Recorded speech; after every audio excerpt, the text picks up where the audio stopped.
Hey everyone, welcome back to You Are What You Love. I'm your host, Marissa Tandon, and today's episode will be a little bit different than our usual format. You may have noticed our season break went a little longer than anticipated. That's because, while we were on hiatus, the entertainment industry has had some major shifts. Both the Writers Guild of America and the Screen Actors Guild are on strike as they fight for a deal with the Alliance of Motion Picture and Television Producers, or AMPTP for short. This show has always centered on one thing: the impact that media has on us and how important it can be during our formative parts of our lives.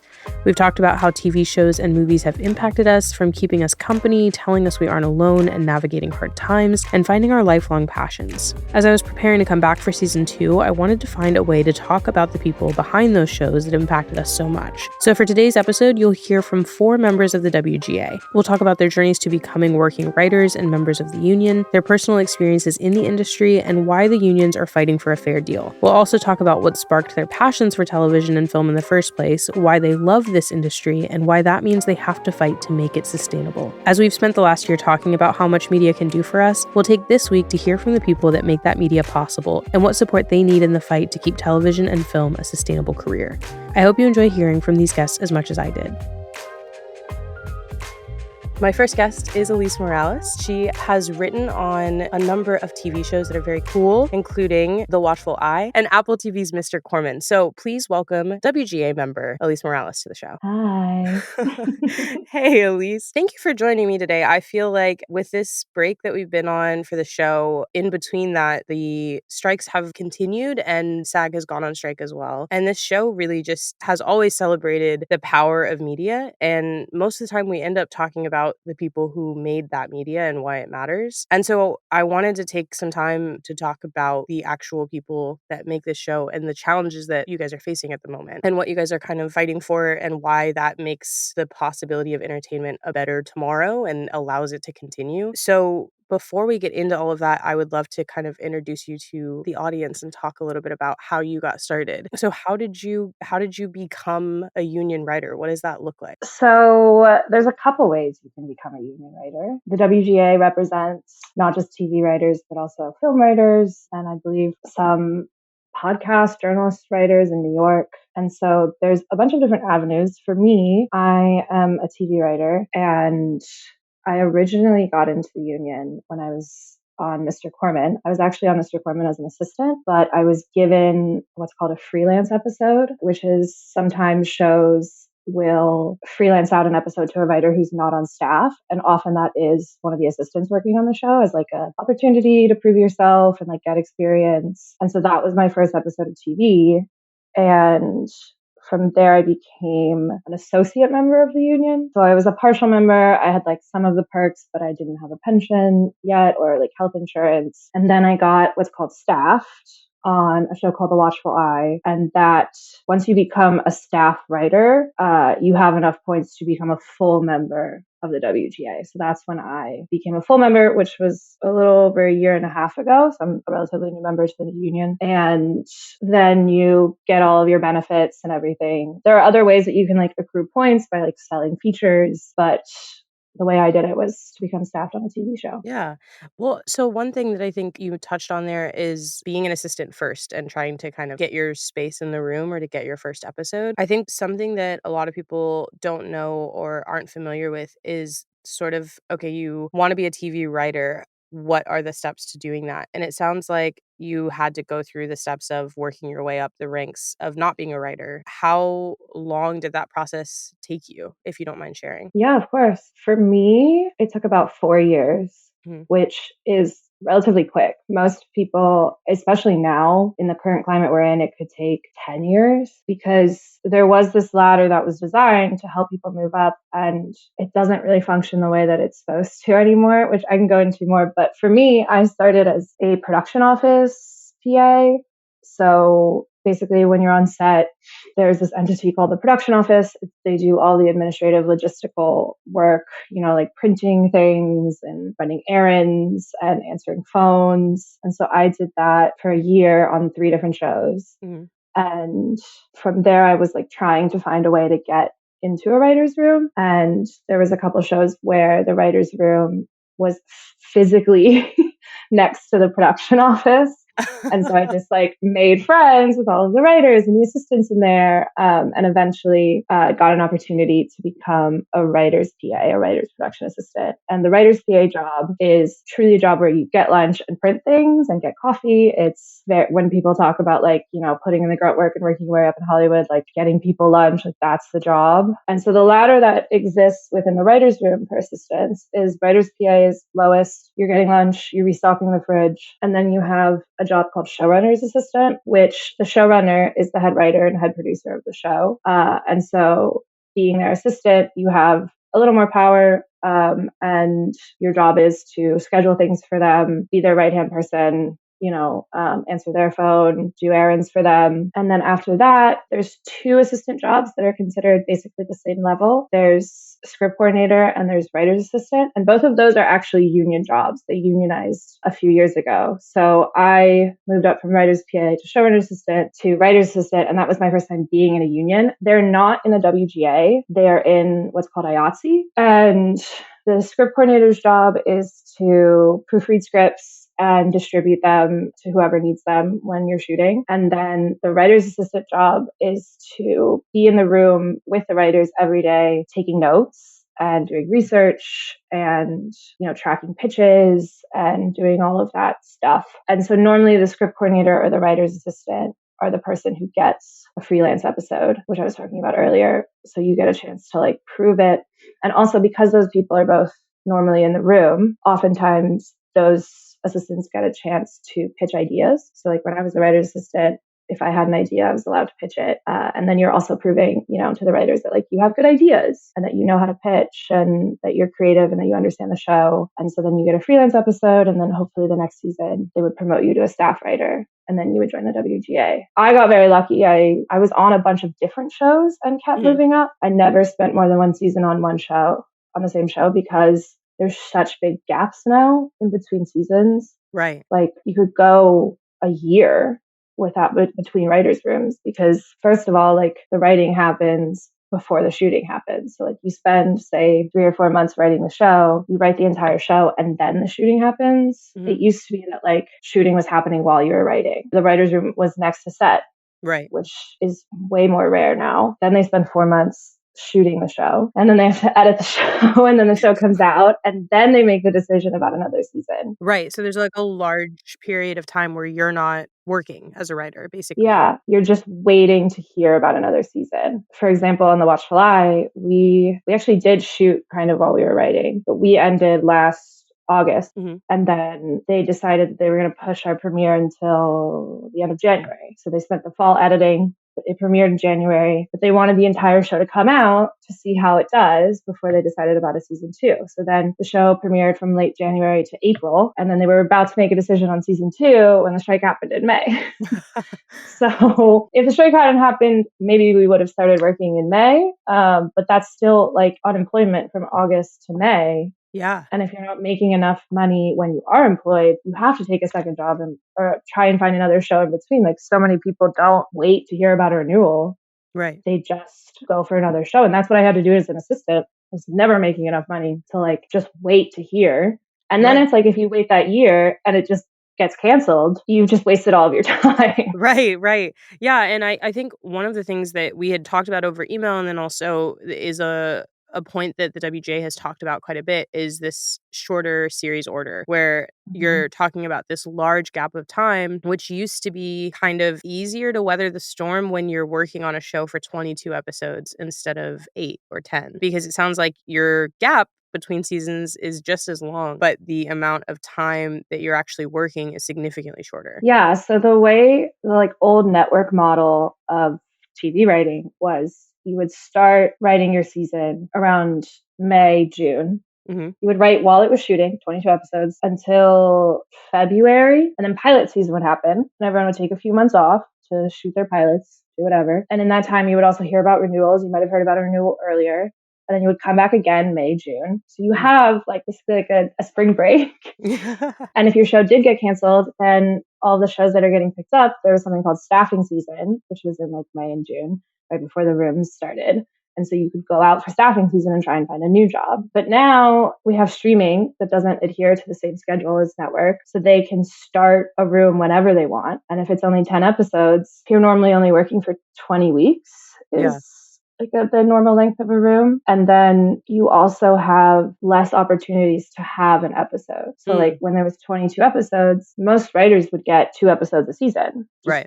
To cover all the bases. Now there are rooms where like the staff writer, the lowest level writer, doesn't even get an episode. So you have less what we call residuals from those episodes in the in-between time because you're writing fewer episodes. Right. And then also those residuals, this is the other point, are so much less for streaming than they used to be. I mean, that they still are for broadcast and cable. And you have all of this time of unemployment and you're not getting the same amount of money that you would have gotten to kind of tide you over in between jobs. Yeah, that's definitely something that I wonder how much people understand is that there's so much more TV than there used to be with streaming, but the way that it's being made, it's not creating this employment boom for writers. Just because there's hundreds of TV shows to pick from a year does not mean that there are hundreds more jobs or hundreds of more opportunities for writers. Because I think if you look at the like landscape of TV just as a viewer, you're like, oh, there's so much to watch that I can't even get through it all. Like I have to sort of spin the wheel and pick the thing that I'm going to watch because there's so much coming out all the time. But I don't know how many people have recognized that the number of actual episodes, number of actual opportunities to write those shows has come down, even before you get into the way that payment has been restructured. Yeah. And like most of those shows have 1 season, maybe 2. So it's not creating any kind of longevity for us in our career. You know, you do 20 weeks on a show. If you're lucky, then it never comes back. So that's 20 weeks of work. And like, yeah, that shows up on your Netflix feed as an entire show. But if that show doesn't get a second season, that's maybe 1 episode, 1 credit to your name. Right. If you're lucky. Yeah. So it is less work because back in the old days, you used to get 7 seasons of a show. Right. And it sucks for the assistants too, because it's like you used to be able to just like start as an assistant, work your way up to a writer, and then every season you would get promoted. There are different levels of writers within the room, and that level dictates how much you get paid weekly, how many episodes you're assigned. And if you're not moving up every single season, if there's not enough seasons to be able to move up, then you get stuck at the bottom and there's no upward mobility. It's like we talk a lot during the strike about how it's become gig work. It used to be you got on a show and you were like, okay, I have years of employment and I can work my way up here. And like, yeah, that show would end. You'd have to find another one. But you at least had a year of work. Right. And now it's like we're cobbling together 20 weeks of work here, 10 weeks of work here, 8 weeks of work here, and trying to make a career out of that. And it's so much more difficult to do it that way. That's not the way that it has ever been done before. Yeah, to put it into terms for people who maybe are not in creative careers, I think it's sort of like imagining you go to school, you go to college, you get your degree, you get your entry-level position, but they only want you to come into the office for 10 to 20 weeks for the year. And then after that, they want you to look for another entry-level position somewhere else. And you just continue to be a receptionist. But every time you get to that receptionist level, the business shuts down. Yes. That's a really good way to put it. So you're just never getting promoted into the space where you actually get to do the thing that you have been trained to do, or you get right to the spot where you sort of get to do the very beginning of doing what you've been trained to do and what you're very good at doing. And then before you can learn from the big business guy that I don't have a name for, we could call him Jeff, but before Jeff can actually teach you everything you need to know, they shut down the business again and you have to go find a new Jeff. Yeah, and I think there's this misconception that, oh, writers make so much money, like they're so well paid. And I know when I was an assistant, I was like, oh my God, I can't wait to be a writer. I will make literally 5 times what I'm making now. And the cold reality when I became a writer was, yes, I made good money when I was on The Watch Fly. We ended up having a 30-week room. Like the weekly pay for a staff writer is 5 times what you're making as an assistant. There is less work though. Like when I was an assistant, at least I was rarely unemployed. Like I could find assistant work. As a writer, there's so much time. I think what people don't understand is they look at our weekly salary and they're like, wow, that's incredible. Yeah, but if you're only working 20 weeks a year and you live in Los Angeles and then maybe you're not working for a year, like what I made last year has to now last me for 2 years. So you can look at the amount of money I made last year and be like, that's a lot. cut that in half because now I have made literally no money this year. This calendar year, I have not made a single cent because I have not worked in a room. And also my residuals are late. Disney, where are my residual? And I hope I get those soon because that will be the only money I make this year, unless unless the strike ends and I get another job. But it's like that money has to last me. Like I could be lucky and get another writing job right after I end one. But the reality for most of us is we're waiting 6, 8, 12 months between jobs. And unless you sell a show or sell a movie in that time, you're not making new income. And like, I think a lot of people, hear this and they're like, well, you decided to go into this industry. Like, this is freelance. This is the way that it is. And like, yeah, for sure. We all recognize that we knew we were getting into an industry that's volatile, that you do have to like constantly be competing for work. It's just that when we do work, we want to be paid for it. Absolutely. Like I have fought my way to become a writer. I have worked my butt off to get here. And now you're telling me that I am a writer and you're going to pay me to be a writer, but the pay is not a living wage. Yeah. Like I cannot survive in Los Angeles on the money I'm making. And I didn't expect this to be easy. I know it's not easy. I worked my way up from being a PA. Yeah. I have seen every part of it. And I know that like it's supposed to be competitive. But when I win that competition, I want the reward. I want to be paid for the work that I've done. Why would you want that? I thought you were having so much Crazy. fun. Well, also one other thing that you bring up too is like the idea of this amount of money has to last me this amount of time and this amount of jobs. And it's not necessarily a living wage or commensurate with the work that you're doing. One thing that I think a lot of people don't know is how many hours you might spend in a writer's room on average, because it's not a 9 to 5. So would you talk a little bit about what when you're actually employed in a room, what your actual schedule looks like? Yeah, it totally depends on the room and it totally depends on your showrunner and the show. But I think what a lot of people don't realize is that 12 hours a day is like normal in the industry for anyone who's working on a show, not just writers. Like when I was on set, we were doing 12, 14, 16-hour days, and that was just normal. That's the reality. Yeah. In a writer's room, if you're on a deadline, if you need to get something out, if the room is breaking something, you could go in at 10 a.m. and be there till 10 p.m. Writers get really close to each other in rooms because you're spending all of your time with each other. And then it's like you might leave the room and you might have a deadline. So it's like, okay, go home and write and try and like finish your script, finish your outline.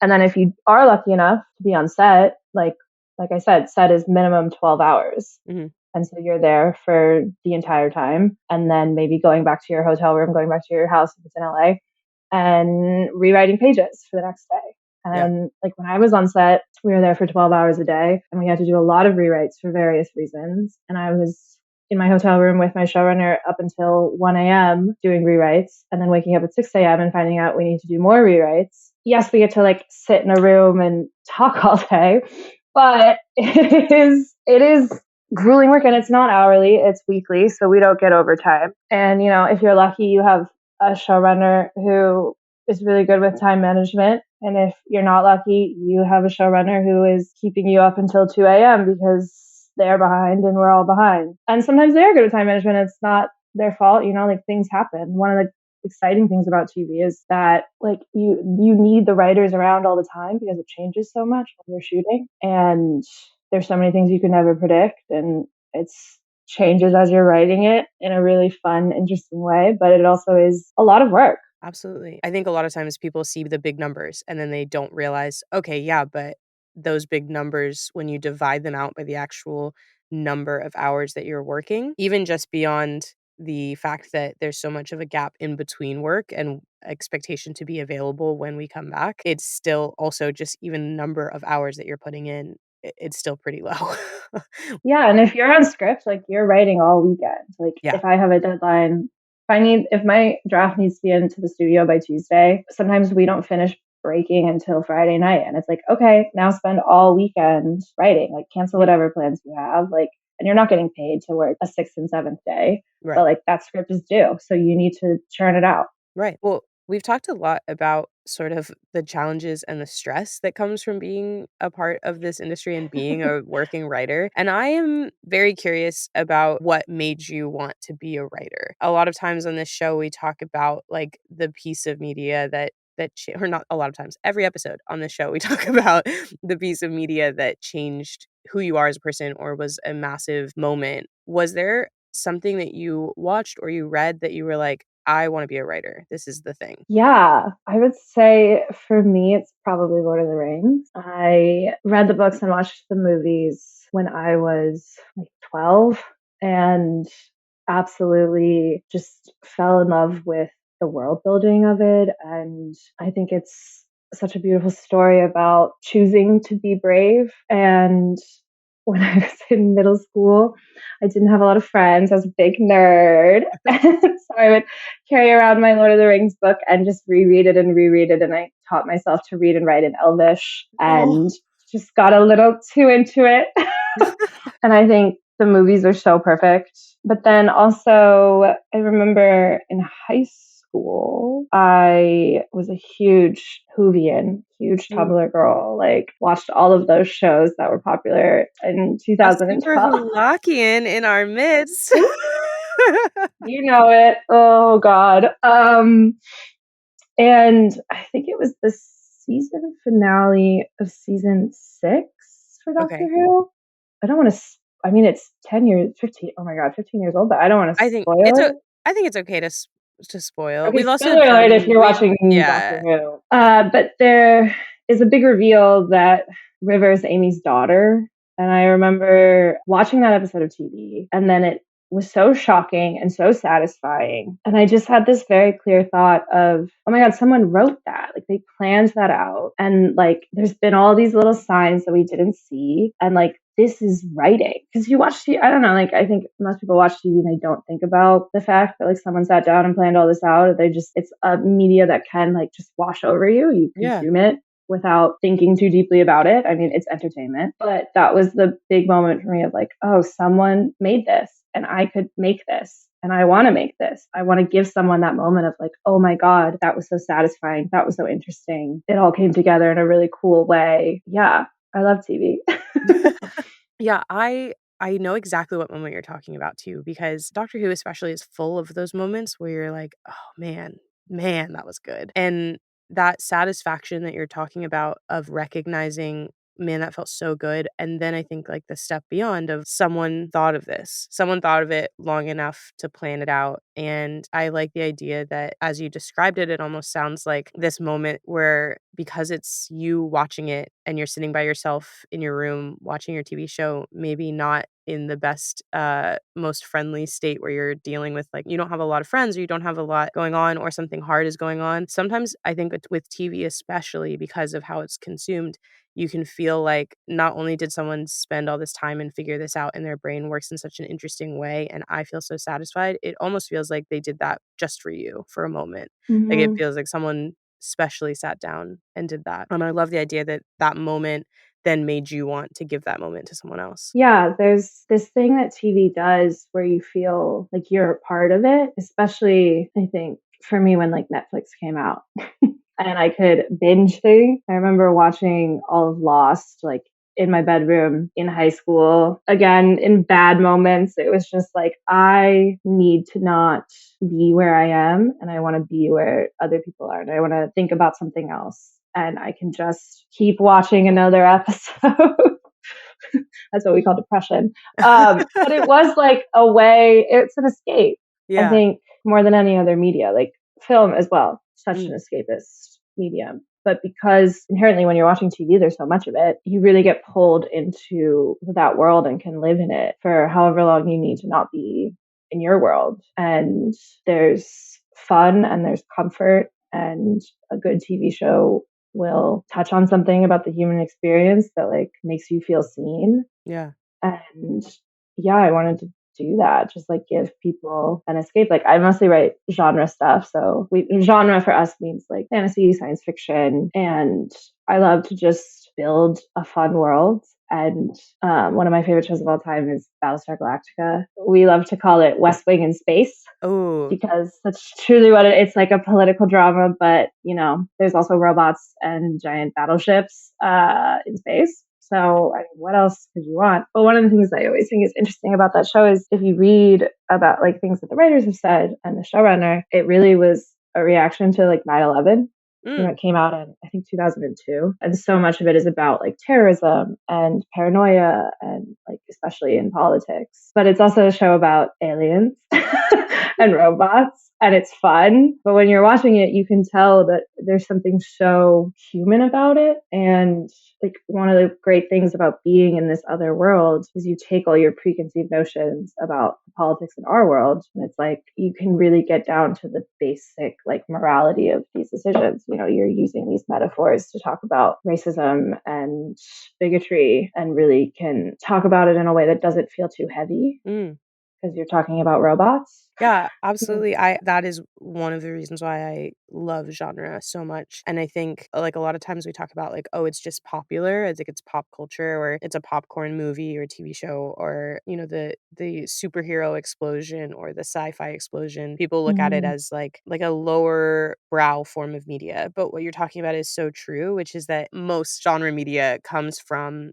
a large statement or a large political idea or a general reaction to something, and they're just putting it in a way where you can actually like consume it without feeling distressed by it. You can care a lot about these aliens and these robots and then realize that one of the reasons you care a lot about it is because they are trying to talk through like you're talking about, it was a reaction to 9/11. We're talking through this large moment in culture, large kind of shared experience, but we're talking about it in a way that is not stressful to talk about it because we're definitely not talking about that. We're talking about aliens and robots. Yes. Yeah, I think, and I love what you said about pop culture. I think a lot about, there's this idea that there's art and then there's entertainment, and that anything that's popular, anything that's loved by the masses or anything that's fun is not art, and it's not deep, and it's not interesting.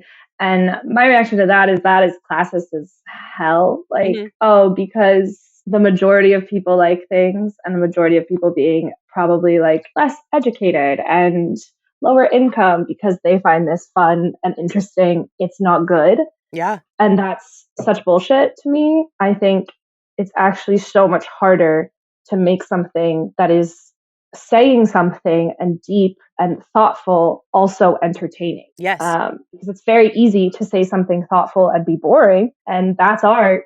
But it's like, God forbid there's an explosion and a deep thought that's suddenly just a popcorn movie. Right. Like, if you watch most movies, they're trying to say something, know?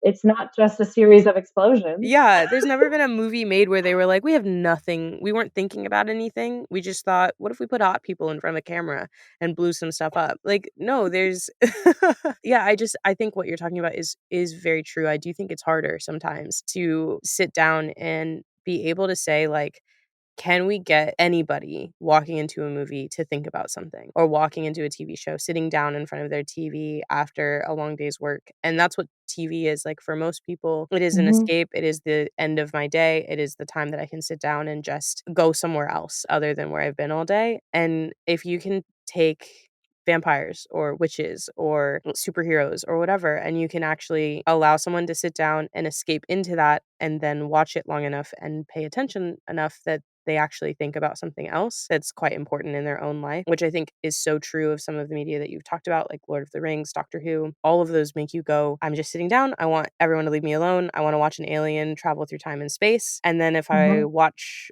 that long enough, I have episodes like the Van Gogh episode where I can sit down and think about the extreme effects of depression and what it means to be an artist or to be a human being in general, and how that has like a very bleak ending, but it's a true ending. And I wouldn't necessarily have sat down as a teenager and watched something that was an explicit representation of depression and wanted to watch that or wanted to think about that or been in the space to think about it. But watching that episode of Doctor Who, you can feel a little less alone and also process something that maybe you weren't willing to process through a more realistic lens. And so I think sometimes it's reaching the people who need to hear it the most. And sometimes when you go on the opposite side, Yeah. it sort of just feels like you're preaching to the choir. Like anyone sitting down to watch that already kind of agrees with you. Yeah, no, exactly. And it's not triggering. It's not, and like, listen, I love deep emotional indie films and sad Absolutely. things, Yeah. but like, they're hard to watch. And sometimes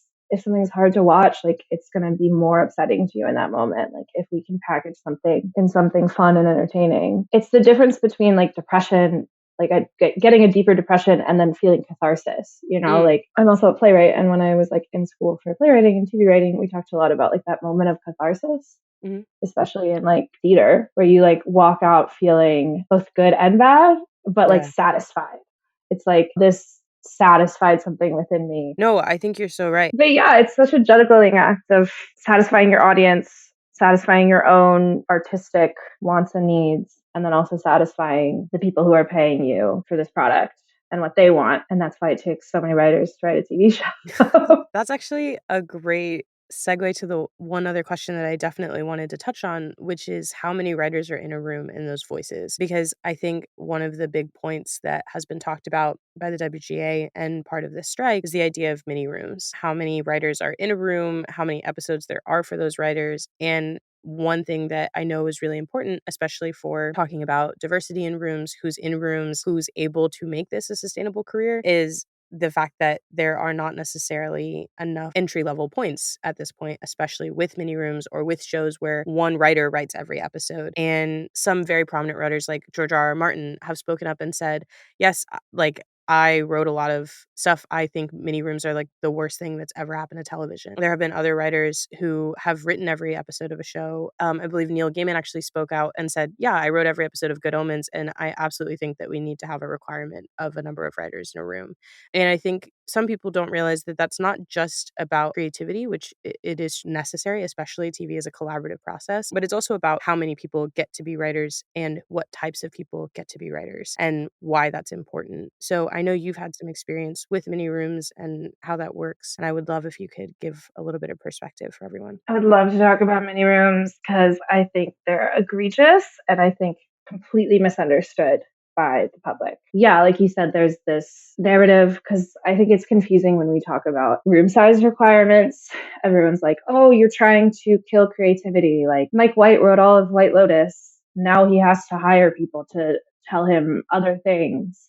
The room size requirement that we are fighting for has nothing to do with Mike White and Taylor Sheridan and all of these people. We're not trying to ruin their creativity. That is not the issue here. The issue here is there's this predatory practice called pre-greenlight rooms or mini rooms that have completely decimated the way that we work. Like I said earlier, normally a room is about 20 weeks. If a network is unsure if they want to pick up a show, they have started to do this thing called a mini room, which is a less than 20-week room. There's no standard. It can be anywhere from 4 weeks to 15 weeks. And because it's not technically a room, because the series has not been greenlit yet, they can do all these horrible things, like pay everyone scale, which means that the upper level writers are making the same as the lowest level writer. They also will only hire 3, maybe 4 writers for the entire room. And the execs can say that they want anything. So it could be anywhere from like, we want you to break the season. So like have a rough idea of what the entire season will look like. Or they could say, we want you to write the entire season.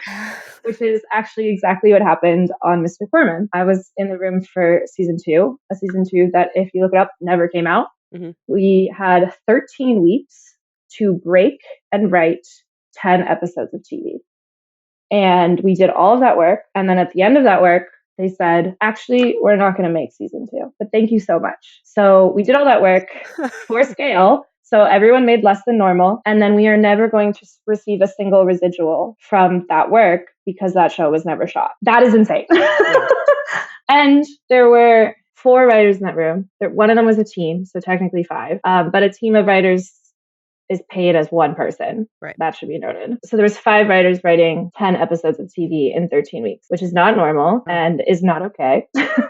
And then the other horrible part of mini rooms is that because it's less people doing more work in a short amount of time, the studios are like, okay, well, the people most equipped to do that are upper level writers Mhm. because they have the most experience. So let's hire 3 upper level writers only. So like for me as a lower level writer, like when The Watchful Eye ended, I had a friend who was getting a show and her studio ended up saying you have to do a mini room first. Mhm. And she wanted to hire me on that show. But because I was a lower level writer, the studio said no. They were like, actually, we can't hire her because we can only hire upper levels for the mini room. So I didn't get that job just because they wanted people with more experience who they could then pay what they would have paid me anyway. Right. So that sucks for those writers and it sucks for me because it means there's less opportunities for me. If half of the rooms going on in Hollywood right now are mini rooms and I am a lower level writer and they don't want lower level writers, then I'm not eligible to be in half of those rooms. And the other horrible practice that nobody talks about, and this will get to diversity, is that because TV used to be 22 episodes, a lot of studios, especially the older ones, like the networks, will operate under this idea that a year of work is 22 episodes. Mhm. So, like I said, there's a hierarchy in the room of like levels of writers. So like the lowest level writer is called the staff writer. And then you get promoted to story editor, executive story editor, producer. There's a bunch of different levels of producer and then executive producer. And so like all of those producer credits, story editor credits you see at the end of TV shows, most of those people are writers. And that level dictates your pay and your responsibility on the show. So it used to be you would spend 1 season at each level. So if you did a season of a show as a staff writer, the next season you would become a story editor and you get paid a little bit more. There's also like different scales of pay, like there's different tiers. And because TV used to be 22 episodes, there are some studios that say, unless you have done 22 episodes as a staff writer, you cannot move up to story editor. There are no shows really doing 22 episodes. Right. And the people that I hear this happen to pretty much exclusively are women and people of color. This happens to us constantly, where it's like, oh, you don't have the right experience. And it's like, how am I supposed to get 22 episodes when mini rooms are maybe like no episodes, or my show was only 10 episodes, Mr. Corman was only 10 episodes. Like I've had one of my friends was on 2 shows that were 10 episodes each. She went to set for both seasons. She had so much experience and they're like, no, you actually can't move up to, I think it was executive story editor. She's still too short. Right. And like, that's such an unreasonable request. And sometimes you can like get your reps to negotiate around that, but often they are keeping young writers at a lower level. And like, because there's been so many wonderful diversity initiatives in the past 10 years, the majority of the diversity in the guild is lower level because we're all new, you know? Yeah. And there's all of these predatory practices to keep us lower, to not pay us more, to not pay us what we're worth. And to say that because I haven't been on 22 episodes of a show, I don't have enough experience to move up a level is absolutely ridiculous. I spent 30 weeks working on a show. I went to set. Like I have producing experience. I have writing experience. And if we keep having mini rooms, I can't even get into those rooms. And if I was able to get into those rooms, I'm not getting episodes, you know? And if we're saying that mini rooms can't have lower level writers and the majority of lower level writers are people of color and women, then you're just pushing us out of the process even more. Right. It's like, yes, there have been all of these initiatives to get us in the room, and that's great. But if we can't move up, we're not the people making decisions. Right.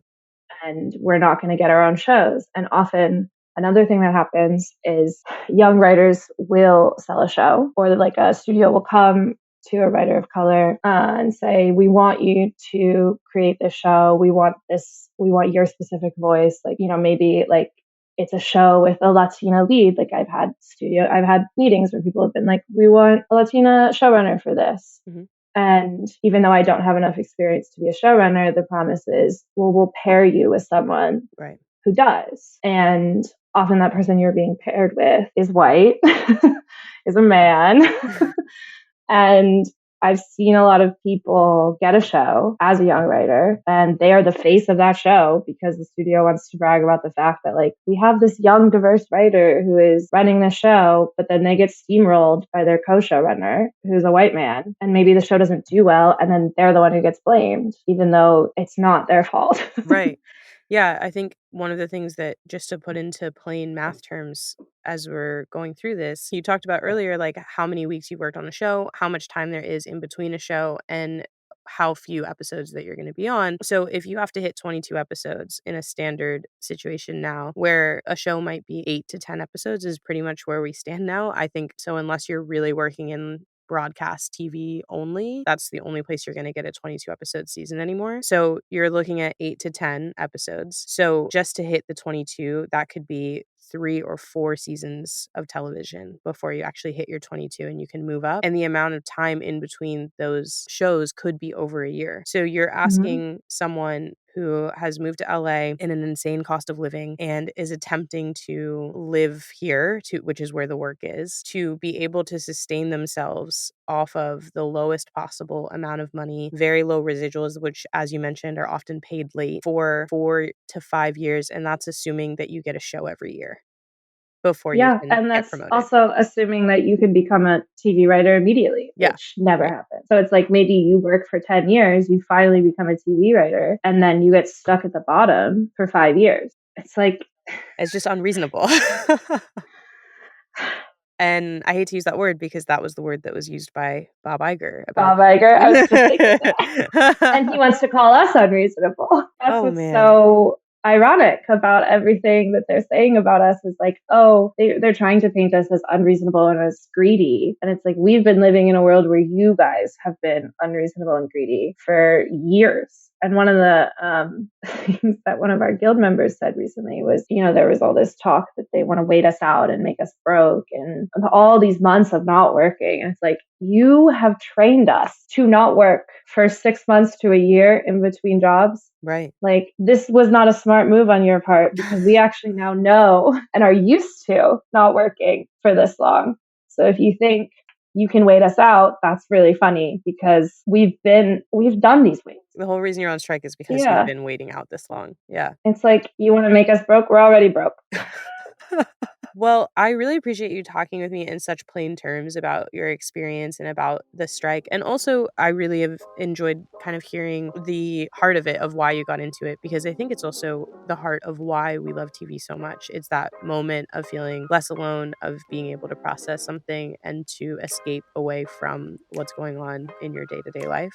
Of course, thank you for giving us this platform to talk about it. This is great. My next guest today is George Ghanem. You may have heard his work before on the Netflix show The Recruit or on the Q Code audio series Bloodthirsty Hearts. I'm very excited to have him on board today, so please welcome George to the show. Hi. Hey, George. How are you? I'm wonderful. How about yourself? I'm good. Thank you for joining me today. I know you had a tree being taken down in your front yard. You've had lots of walking and striking to do. You've got a lot going on, so thanks for hanging out. No problem. Happy to step away from all of that. Yeah. Well, as we're kind of going through it, I feel like one of the things that I've seen people not really understand from the non-industry side of things is how much work it actually takes to become a member of the WGA. And I think that part is actually pretty important to understand why what you guys are striking for and what you're holding out for is so important and how some of that affects getting there. So could you share with us kind of your path to becoming a WGA writer? So yeah, it can take someone a few years, and it can take someone getting lucky and striking gold pretty early. But for me, I studied screenwriting, which was something you don't need to do, but it definitely helps you meet some people.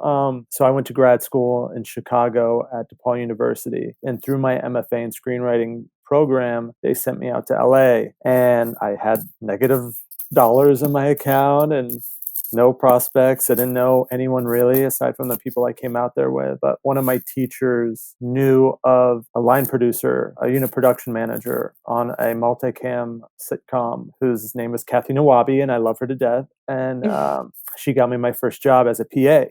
And I just worked my way up for years and years and years, starting in 2015 until about 2021. Something like that. Just PAing and being the writer's PA in a bunch of shows.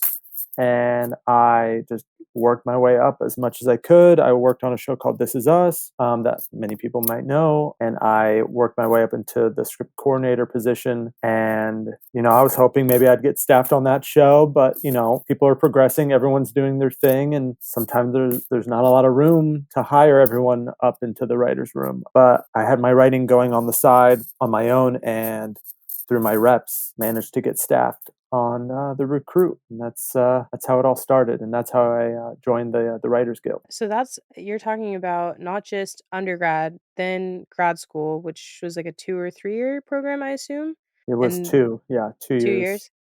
Then you moved to LA. That's right, through the program. So I finished the last quarter here in LA. And then on top of that, after the schooling and the grad schooling and the big hmm cross country move or half hmm country move, then you've also got about 7 years of working your way up through the ranks and then finally getting your break to actually write an episode. Yeah, that's sort of how it went on the surface. I was writing a lot on my own and getting paid. I was writing for magazines. I was copywriting. I was doing whatever I could just to keep afloat because when I came out to LA, I just did not want to work anymore in retail anymore. No shame to that. My mom owns a clothing store. I have no problem doing that. I had 3 part-time jobs while trying to get my master's degree, and I was just dead set on being in this industry, whatever I could do. Yeah, so even when you're getting into the industry, you're like, "Oh, I'll go to college, I'll get my degree," which says, like you said, you can study screenwriting, which means I'm so qualified to screenwrite. And Right. then once I show up, I'll follow a couple of rules, and like any other industry, I'll actually get to do the thing. But you're talking about almost like a 10-year journey between schooling and actually going through everything before you get the quote unquote success, even though you've been writing and working through your own stuff up until that point. Yeah, that's sort of how it went for me. I mean, again, it can happen way sooner for people, but I also find myself to be very thankful, and it's also not lost on me that some people haven't gotten to my position yet, and it takes Mhm. most people a long time. So I know while it sounds like it's taken me a while, it's also not in the grand scheme of things as well, and I recognize that. Yeah, something that I think is important about it though is almost everyone I think that I've spoken to for this episode, and also that I've spoken to just in general, that I've spoken to on the picket line so far, everyone has a story that essentially is not just I showed up and was able to go do the thing that I took a bunch of loans out to do. And Right. so a lot of that requires you to sustain living in Los Angeles or New York for an extended period of time without actually making wages that support that, right? And then one of the major things that you guys are fighting for with this strike is to actually be able to make a living wage once you get the job. Yes. It's hard, and you it's hard to sustain it however long it'll take to get to that position, and if you don't have that safety net, those people around you, those connections from the jump, you have a higher chance of finding other work elsewhere Right. and leaving the dream to die. I don't know, but and there was a lot of times where I thought, is this something I want to do? Am I willing to continue this sacrifice of Mhm. living very paycheck to paycheck kind of but I've been struggling for money, trying to earn money for a long time, so I was used to it. And my wife, I met her on a show, and when we met, she's in post production, and she was a post coordinator and worked her way up. Now she's a post producer. So having her by my side through the struggles, knowing what it was like too, was wonderful and motivating. Yeah, I think it's really nice when you can find someone that can actually like support it as opposed to you hear the stories of like, okay, like maybe it's Yeah, time to, yeah. you know, do something else or Well, I that had type of that. I thing. mean, I'm Lebanese, and my family came over during the Civil War in the '80s. Mm, They don't know this industry. They love movies, and which is that's how it kind of was ingrained in me. But yeah, there were conversations about, like, is this the right path? Is this My dad did not was not happy when he heard I wanted to do this for a living. No, no, on the contrary, it was it was really scary, but I pushed through, and I had the support eventually from my family, mm. but it doesn't come free. You got to earn it. So Sure. Yeah. It's interesting because I wonder for you, like, I think everybody has a different perspective of it, but when you're talking about a family or your parents and your dad who perhaps didn't really understand what you were trying to do here, Yeah. how do you kind of approach explaining a job that seems like both to certain people like a fake job and to other people like a dream job, and now also a job where you're saying we also can't survive, we need to adjust the way this system works? Well, it's difficult. It's very difficult describing what the job is, and or to someone who has no idea. Speaking of my like parents, I mean, I was studying international business because I spent a lot of time overseas growing up, traveling back and forth, and so I thought, okay, this is the path. My parents are helping me with undergrad, and I should do this for them. But without them knowing, I was also double majoring and I was doing film studies. And there came a time where I was studying for this accounting exam and midterm and just hating my life. It's 3 a.m. I call my mom at 3 a.m. This is junior year of undergrad. And I had done a lot of partying earlier on in my college career. So when I called my mom at 3 a.m., she thought I was in jail again. But I was not this time, and I was just having a moment. It was a Yeah. big like life changing moment, and I told them I was studying this on the side without them knowing, and I wanted to pursue it full time. And yeah, my dad was not too keen on that. He kicked me out of the house and said, "Don't come back until you change back what you've done." So I just stayed away from him for a bit because I just hoped my mom would say something to him, and she did. And there was touch and go there for a bit, and I was acting and I was studying theater too, and I was just trying to figure out what's the path for me. I just knew I wanted to work in TV and film. I can't remember how young I was when I became obsessed with it, but I have my mom to thank slash blame for that. When my dad was at work, she was taking me to the movies and me and my sisters to the movies, and we'd sneak from one movie to the next and Mm. screw you, AMPTP. just sneaking into other movies. But that's how she learned English, is just watching TV, watching movies. And I just became obsessed. Yeah, well, I was gonna ask if you had, like, a specific moment. There's a very heartwarming tale um, your mom sort of being the one to Yeah. spark that interest. So you're saying she kind of took you movie hopping, which we can always Hmm. say didn't happen, Yeah. Yeah. though I though I've found in talking to a lot of people for this show on our usual format, that is a lot of people's origin story of becoming Yeah. obsessed with film is those, like, shared moments either with, like, an older brother or with a parent that's taking them sort of from movie theater and making it an event of a day. Yeah. Was your mom taking you to every type of movie, or was there a specific kind of genre that you guys obsessed over or that hooked you? Yeah, no, so she was taking us I just, like, remember seeing, like, Bugs Life and Pleasantville on the same day or, like, Mm. something like that. She was taking us to whatever she could, and she wasn't gonna take us to some, crazy movie, but I have a big family, and I had cousins who I think The Matrix was a big movie for me. It was the first movie I think I was ever, like, obsessed with, and would watch the VHS on repeat, and then when the DVDs came out, I got the DVDs and did the same thing, and so, yeah, the Wachowskis were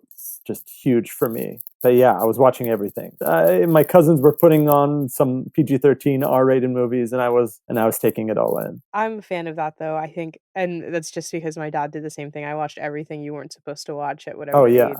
Yeah. yeah. And So my dad was like my dad there's the TV was on constantly. Either it was Lebanese news or an action movie because that translates. mm. And so I knew my dad was obsessed with the Stallones and the Schwarzeneggers and those kinds of movies. So I could fall asleep to those kinds of movies now. When you say it translates, did you find yourself using that in a way to, like, connect with your dad across that not necessarily language barrier, I'm sure you could communicate with your parents, but Yeah. across sort of the maybe generational gap or obviously different ideas of what life was gonna look like? Yeah, I mean, like, the genre definitely is one that plays globally, Yeah. right? I also remember my dad when I was showing a very sizable interest in this industry. He mentioned that, which he didn't mention until later, but he ran a theater for a summer in Lebanon and played Spartacus and the Vikings, which were both Kirk Douglas, Tony Curtis movies. Knowing that, I would buy like the DVDs for him, and we'd watch these old movies together, and like Lawrence of Arabia, Omar Sharif, and things like that. And so I found ways to bond with him on that. And then it became sort of easy once I knew more and could offer more and watch more with him. But yeah. It's almost sneaking in some of your like film history degree that he's not supposed to know about and being like, oh, well, this movie, you might Yeah. like Oh it. yeah. Absolutely. Whatever I could do. I was just trying to prove to them that I was serious about it. Yeah. At a certain age when it came to like me trying to figure things out. Yeah. It was whatever I could connect with them on through film and TV, I was trying to do. So obviously, like you're talking about not just necessarily the issues that you're facing today with the state of the industry and also the long haul of getting to it, but at the same time needing to push against or convince your family that this is the right path for you as well. So Yeah. obviously there's a very big, deep connection to you that this is what you are meant to do. Yeah. I've been fighting for this from the jump. Yeah. So the strike is no different. Do you think there's like a level of the connection that you had with watching your mom kind of learn English through film and also share that with you and your family as a connection point, and also now being able to kind of provide that to people when you are able to work and connect and put that work out there? Is that sort of the connection point for you of being able to provide that same moment that you watched mean so much to your mom as well? I mean, that sounds really thoughtful.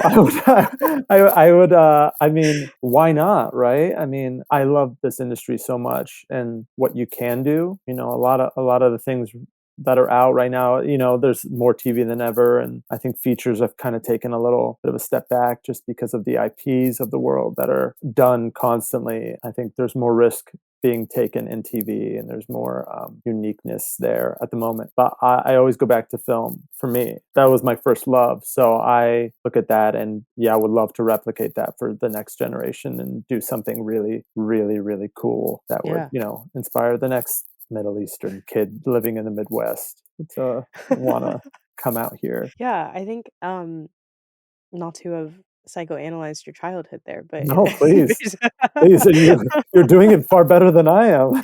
I think there's something very powerful in that, in kind of it passing from generation to generation, Yeah. and you getting to sort of take that mantle up, and your dad kind of starting with the theater, Mm, you sneaking off to the theater with your mom, and then being able to put things in a theater or your home theater, so to speak, right. with TV. There's something very nice about that. So I am curious about, let's talk a little bit about the strike and about how the changes that you guys are fighting for are going to allow that to continue to be the case. You've mentioned a little bit about kind of IP taking over film and some of the other threats that we know that are coming to kind of TV and film, but is there any specific point that you're the most passionate about? Well, I mean, having my first show be, I got staffed in what began as a mini room, and then they had enough money in the budget to hire me. The AI thing is very interesting. I know, I know a lot of people have been hearing about that, and I know that it's an issue that really, like, if it's not regulated, I think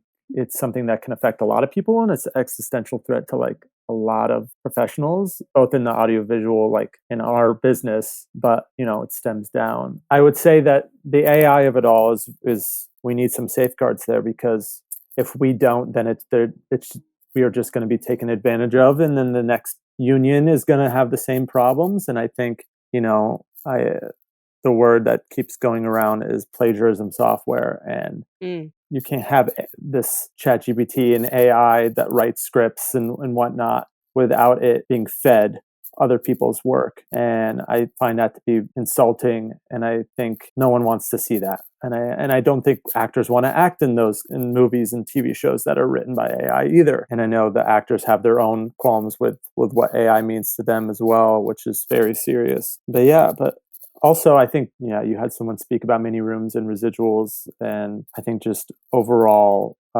wages. I think because they've turned this industry into a gig work gig Yeah. job where the rooms only last 10 to 20 weeks and then you got to find another one, and those are hard to get, and they're also trying to pay you for 10 weeks and you don't even get to see the other end of it. You're done before the cameras start rolling. And with that comes a lot of writers with no experience on sets, and in turn they don't get the experience that is necessary for them to move up and become showrunners. And even if a show allows them to go on set, they don't want to pay for that. And that goes to post-production as well. I know a lot of showrunners and a lot of writers argue that they should be getting paid while they're sitting in post because you are working Right. in post. So yeah, I think just the wages in general is a huge issue that we want to be fairly compensated for. Yeah. When you talk about the importance of being on set and Mm, with studios not willing to pay for that, or writers just in general not actually even going to set as a younger writer, I think for most people that listen to the show, they don't actually know why that's so important, and also necessarily that how that differs from film and TV. So like when you're making a movie, the writer's most likely not going to be on set. right. And when you're making a TV show, the writer is the final word on set, in Hmm. theory, should Hmm. be. Old days, definitely. Yeah. When a writer is not given the chance to go to set, what skill are they then lacking to be able to move up? Well, they are lacking the perspective of what it takes to make a show and what it takes to see the words on the page come to fruition on the screen, and to deal with actors and to know what directors want, what the limitations and that come with that on set. What they're missing is that experience of making a show, so that if they want to sell a show, they want to be able to be confident enough to be on set, to follow the storyline, know what a character is going to be doing later, and if what they're doing in this scene that's being shot at the moment fits the character, fits the timeline, fits the storyline. So a writer needs to be on set during TV because they're the megaphone for the showrunner. They are the ones that can answer questions that anyone might have regarding the scene, regarding the episode, regarding costumes, regarding so many things, so many departments. And without them on set, the show loses that safety net, that safeguard. It saves you a lot of money in reshoots and ADR and so many things. If a writer isn't there, you have to fix it in post, which is my wife's least favorite phrase in this industry. And I think it's a really good point, because I think for those of you listening who are more on the just the viewer side, the fan side, when you don't have a writer, it means those little moments in the show where you get frustrated because you feel like that didn't make sense with this thing that happened 6 episodes later, or he never would have made this move or worn this outfit or done this thing. It doesn't connect with the rest of it. It's all those little moments that as a fan, you find yourself just obsessing over, Hmm. both in the right way when it's done right and you can't handle it. When I know like one specific moment in the Vampire Diaries that I can think of that I'm sure had something to do with both the writers and the costumers and the whole team, but there's one shirt that gets passed between three characters, and fans obsess over that. And that's a moment that if everybody's not paying attention, or the writer who knows where we're going afterwards, especially in a show that's shooting and writing at the same time, isn't there, you're gonna miss that. Hmm. So it's a cost-cutting thing that's going to affect the quality of the television show. It's not just that writers would like to be there. Yeah. They're an absolute necessity. And I think most recently I also saw Kieran Culkin speak specifically on it with Succession, where he said they asked how the show was so good, and he's like, "We have 4 writers on set at all times. We're Hmm. changing things constantly." Hmm. So, yeah, so I think what you're speaking to is also these moments that it's not just about the business, it is about that final quality product of what makes it so good, is that everybody's able to be there and Hmm. make those changes and know the heart of the story. Yeah, because I mean, there are more TV shows than ever before, right? And Mhm. sometimes first-time showrunner gets a shot, and because they lack the experience of what it means to be on set and what it means to produce their own episode, they're kind of set up to fail sometimes. They're not given the tools to succeed. And most often than not, those are the younger writers now coming up who are, I mean, a lot of the writers that lack that experience are this wave of great, diverse writers as well. Yeah. And, if we're not given the same building blocks to become a great showrunner, it doesn't benefit anyone. Yeah, I agree. I would love to backtrack to one of the things that you talked about with AI, which is Mm. that you called it, and I know you were repeating a phrase that's been used as well, but a plagiarism machine, Hmm.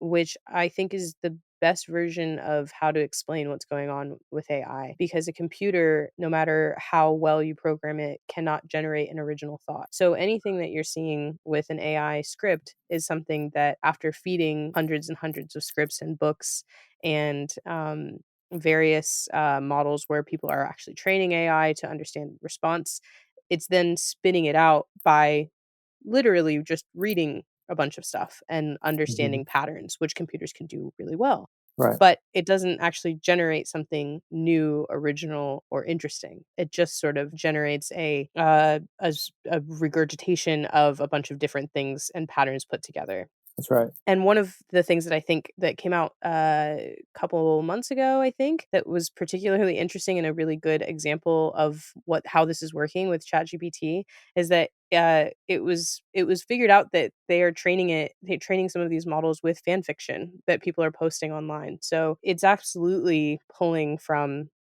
things that are put on the internet or from scripts that already exist, Hmm. and basically saying it almost makes the argument, if we're going to make AI scripts, that every movie that's needed to be written has already been written, and we'll Right. just sort of piece together each piece of it from Yeah. there.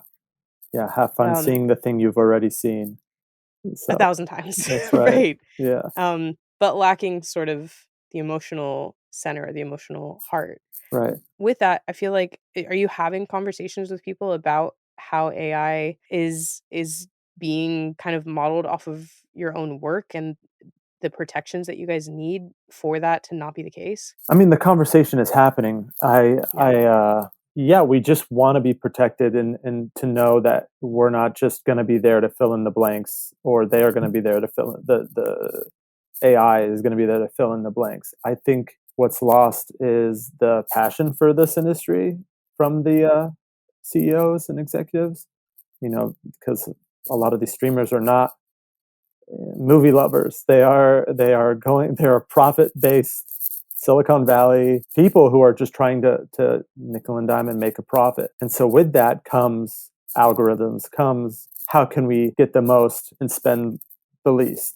And I think that's the biggest thing, is that they are not in it for the industry itself to create something that's, stands the test of time. That's something that's art. It's just art, and they're not into that. That's not their industry. I mean, you look at Amazon, you look at Apple. They've come out with some great things, but this is such a small blip on their business model. This is like Waystar when they're trying to do that robot movie thing in Succession, and it's like this is such a small thing. It's the tip of the iceberg, but then there's this gigantic thing underneath that's driving their profits.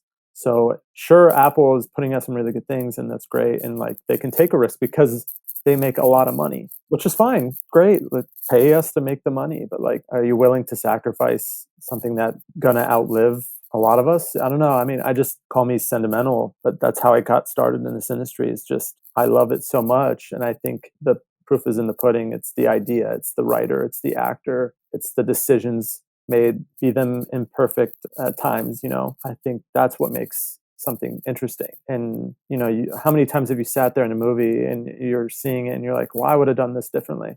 That's great. That's Mhm. good. Like, because a decision was made by someone to do it the way they did it, and for whatever reason, that's art. That's creating. That's being creative. Yeah. And I think you just once you start losing that, then what's the point of spending money at the theater? What's the point of doing anything, spending money on anything or watching anything if you know what the outcome's going to be? Yeah, that's actually, I think that's a really great point, the way you've put it, when you talk about the feeling of being in the theater and reacting, and what some people would say is a negative reaction when Yeah. you end the movie and you spend the whole car ride home talking about how you would have changed it. But I think the point that you're getting at is that art, which is what movies are, whether you're talking about art house films or massive blockbusters, it's not making a right answer decision. It's making a decision that is right to the person who is writing it and trying to um, kind of express a specific emotion.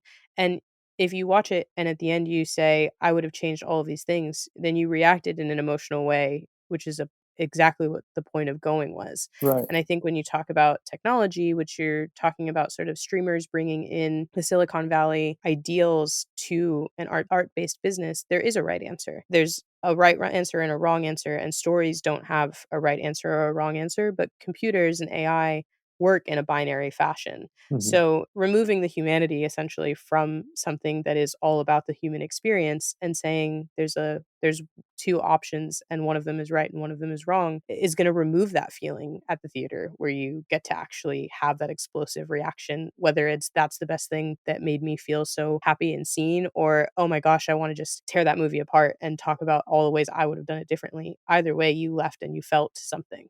Yeah. Yeah. And the idea of just putting 170,000 plus people out of work. Yeah, not great. Come on, that's bad. It's a bad thing. I agree. In the most simplest of terms.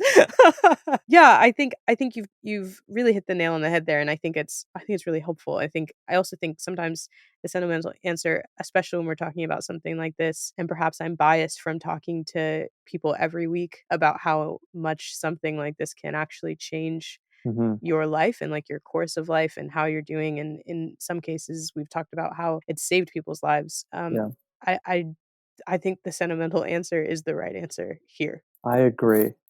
Yeah. Well, I really appreciate you talking to me about this today and hanging out and sharing kind of a lot of the particulars behind the scenes. Well, thank you, George, very much for hanging out with me. I really had a good time. Thank you. Me too. This was great. My next guest today is WGA member Kyle Lau, whose work you may know from shows like Fresh Off the Boat, Awkwafina's Nora from Queens, and most recently Clone High. Very excited to have Kyle on board with us today to talk a little bit more about the strike. So please welcome Kyle to the show.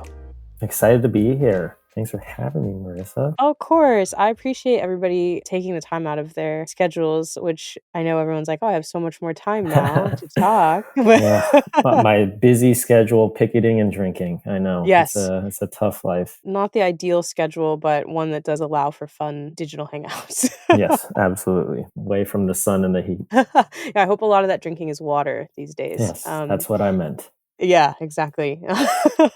Well, Kyle, I'm curious. We've talked a lot on this episode so far, kind of about how people have gotten to be a writer, how the journey is not the same for everyone. And I'm curious what your path to becoming a member of the WGA and a television writer was. I'm kind of a weird kid. I think I kind of knew at 12 I wanted to be a filmmaker of some sort, like writing, directing something, because I made home videos with my little brother, and we just I started editing. I'm like, wow, this is awesome. And so since that moment, I kind of pursued it, and that was the kind of the goal and vision. So I knew I wanted to, maybe even go to school for that in college, and throughout high school would shoot little funny videos and for high school things, and then finally got into school, went to UCLA down here, and just because I was like, okay, I'll be in LA, that's where you're supposed to be, right? All that to say that when you finally get out, it's just like, oh, go fend for yourself and figure it out. So I started working at CAA right away, actually, a little agency, and that's where I kind of started learning. I knew I wanted to write and direct in some regard, but I didn't know exactly where. And so TV at that point was starting to become more of the golden age of TV, before peak TV, if you will. So that's kind of where I was like, okay, TV seems to be it. And also because there's kind of a little ladder. There's in no other sector of the industry is there kind of an assigned, contractual ladder. You start at staff writer and then you become a story editor and move up that way. And so me being just a little bit more logical, I was like, okay, I don't know if I can just instantly become executive producer somewhere else, but maybe this ladder can help. And then so from there, I was like, okay, focus more on TV writing specifically. And then when my old mentor from UCLA reached out he had a PA opportunity at Family Guy, I jumped on over to that. So did Family Guy, moved over to a show called Dead to Me as well. For Netflix, and then finally landed as a writer assistant on Nora from Queens. And I'm summarizing it, but that took way too long, and I had too many years off my life. But finally, by the time I was on Nora from Queens, they gave me an opportunity to write a script, and I proved I wasn't that crazy. And I was fortunate enough that they promoted me there at the end of the season. And I think that's officially kind of what got me into the WGA. So you really ran the gambit of going through, I actually don't think we've had anyone on this episode talk about the agency year that a lot of people do, which is after you do all of the self-work, all of the schooling, all of the moving to LA, and all of the training to be a writer, then you put on fancy clothes that you can't really afford and you work in a mailroom at an agency, which I don't know that most of my listeners even know what any of what I just said meant.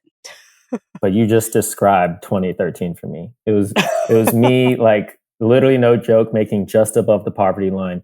Like, I had 3 different blazers, 3 different collared shirts, and like 3 different ties. And I think I would like kind of like mix and match them. So it's like, oh, you're not wearing the same thing every day, but it's like red with white, red with black, red with gray, and then like just switch it all out. So that was my life, it. But yeah, that's weird year. Yeah, and for people who aren't familiar with it, that year is more so because you're trying to figure out how to break into the room that you then eventually did spend a number of years moving through the different positions there, but there's no like real job posting for work in writer's room. You have to do all of the different things you talked about to find that way. It's all who you know. There's no job posting. It's, you kind of have a little inkling here, and then by the time you hear it via email or word of mouth, that job itself is already taken. Someone's hired, like to be a PA, a production assistant on a show, to like get lunches, because everyone is just clamoring to just get an opportunity to get a foot in the door. And so, right. Yeah. And those assistant levels that you're talking about, those are, I know we summarized it really quickly, but that was probably a good 5, 6, 7 years of your life before you hit. Baby. Yeah. Grew up. And when you were, you're in LA, you're not from LA, so you didn't have necessarily that support system of being able to live at home or deal with, you have bills that you have to pay. So were you finding yourself kind of having to manage other jobs? Were you able to get through the LA years? But it's a long time to have to sustain yourself. Yeah. Here. No, I think that's a great question. And I look back on it and I sometimes wonder, like, how did I do that? Especially there's no support network per se. And like, I talked to a friend recently from high school and I haven't talked to her maybe since I was an assistant. And she was like, last time we talked, Kyle, you told me that like, and you were so proud of it. Like you bought those packages of carrots from like Safeway, the pre-packaged, like ready to eat ones. And you said that you would like organize it so you have like 4 or 5 carrots for Monday, 4 or 5 carrots for Tuesday. And it was like you were figuring out different ways to get, and she's like a doctor, so she was like kind of concerned. But I was like happy. I was like, no, this is fun. I'm figuring out. And also, like, I mean, I'm sure we'll allude to this later, but as part of the filmmaking journey, like, you're always working on your craft. So I was not only writing on the side, but like shooting, directing different things as well. So anytime, and that kind of even be at some photography work. So like I would do random jobs while at CAA and, on the lower level assistant paying jobs to like help supplement the other income. So like shooting weddings, and like I shot, in-house commercials for Red Bull and Jack Daniels and these other companies. And so like that just would it's not a lot of money, but it would at least make it so that you can, sustain yourself in LA, which is pretty expensive. So yeah, absolutely. And agency hours are not 9 to 5 for anyone who is not aware of that. You're talking about an additional job on top of 10 to 12-hour days of being always on call. So that's a little bit about kind of the struggle to get to being a writer. But once you make it as a writer, everything's completely fine, right? That's why you guys are on strike. Totally. No, it just gets even harder. I know we've talked a little bit about so far. I've talked a little bit about like residuals and payment and the space in between writing. It sounds like you had a little bit luckier of a journey in being able to be on the same show for more than one season in a row, which a lot of younger writers, and I assume most writers in general now with the climate that television has, don't have that opportunity to move up season by season. Are you still running into that even as someone who has made it past that first staff writer level? Yeah, I think that's part of the big reason why we're striking, I think, is how hard it is to develop as a writer in this climate. To your point, I had the fortune of being on shows that had multiple seasons. And on top of that, even I had the fortune of being on something like Fresh Off the Boat, which is a broadcast show, ran for, over 20 weeks, so it takes majority of the year for that season. And I was able to not only be in the room to help write before we started shooting, but I was part of the staff as we were shooting as well. So I could learn and develop and kind of like go develop my skill set as we're going through the season. Now with this streaming world, it's very interesting where you have, rooms that are all before you start shooting. So you have 20 weeks of like, just developing the story and writing the scripts and doing all that stuff. You don't have the time to get out to sets and things like that, because you're going, by the time that production happens, you have to jump onto another show. So answer your question, yeah, it's tough to kind of jump from show to show and stay with one show, because you kind of are constantly looking for that next gig, and you're kind of always moving from like, okay, I just finished season 1 of this show. Well, this only lasted 20 weeks. The year is 52 weeks long. I need another job, so you kind of have to like find that other job, and that might not, with the timing of how shows work, it might not completely coincide that you can just stay on a show, as opposed to times like Fresh Off the Boat, and how that system used to work is I would work on season for 40 weeks, and then you kind of have some off time. And then if you're, well liked and accepted back, you would just come back for the next season, because that's just how it works, as opposed to kind of jumping ship all the time because you just need to survive. Right. Yeah. You're closer to, in the olden days, I guess, of things working before streaming. You actually are looking more at kind of like a summer break or a Christmas break. Yeah, totally. The way that it would have worked, which is it's a lot easier to cover 12 weeks than it is to cover 32. Absolutely. So with that, I think one of the other things that I've noticed and I'm curious about is streaming specifically seems to have not only affected streaming, but also affected how broadcast is doing television too. We're seeing shorter season orders in the same way. A show like Fresh Off the Boat, like you're saying, I don't know that you would have a 22 episode, 20 week or 40 week Fresh Off the Boat today, because streaming has sort of shortened the appetite to an 8 or a 10 week. We just saw with the CW towards the beginning of the strike, they've essentially just said one of the last networks that was really doing 22 episodes is saying we're not going to do them ever again. Everything's going to be 10 to 12 max. That episode order, beyond just the trouble that we're talking about with the weeks that you have in between, how does that affect you creatively in the room too? There's less episodes, there's less people. Yeah, I think that's the part I get actually more upset with, as far as just like, that by slimming down the numbers, you kind of now, maybe not everyone on the writing staff gets an episode, right? So you're not in charge of that episode. You're not going home and like figuring out how the script works and thinking about it constantly, and then being on set and helping produce it. In some positive side, I think that what kind of like got us so happy about Netflix when it first kind of came out was that, oh wow, 10 episodes and we can create our story arcs and be like creatively involved and just know exactly what the twists and turns are at each point.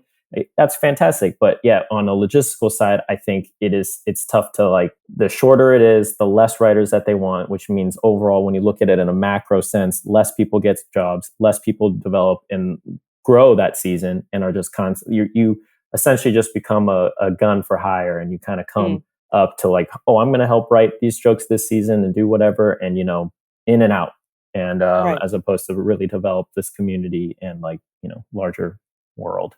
Yes. Right. Instead of like a room where you guys are shepherding characters through years and years worth of TV, you're coming in, pitching jokes, like you said, and maybe in half a year, you'll never see those people again or get to touch those characters again.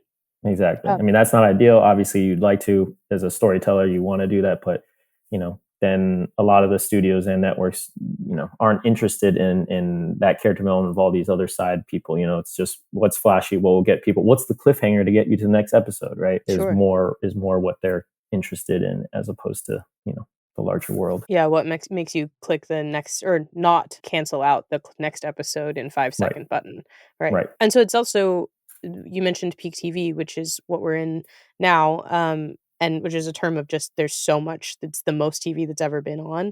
But ultimately what you're talking about is more TV, less opportunity for less people.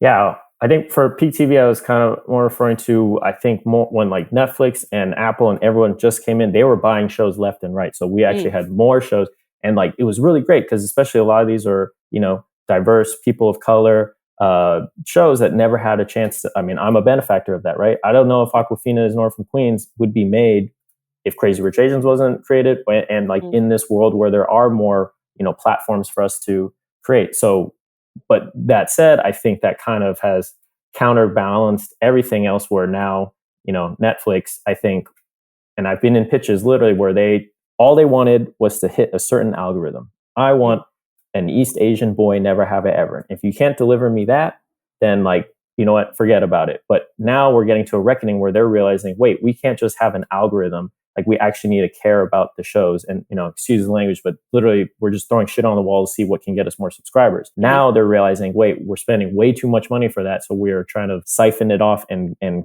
save money where we can and almost reverse what they created and started, which was to create just a million shows out there just to like see what hit. And it was great for a moment, but now we're realizing, yeah, you can't just throw millions and millions of dollars out there with no intent and purpose. So. Right. And then I think it's ironic that you bring up the algorithm and the idea that they're realizing maybe we can't make things just for an algorithm anymore. And yet one of the biggest protections both the WGA and SAG is fighting for is protection over AI.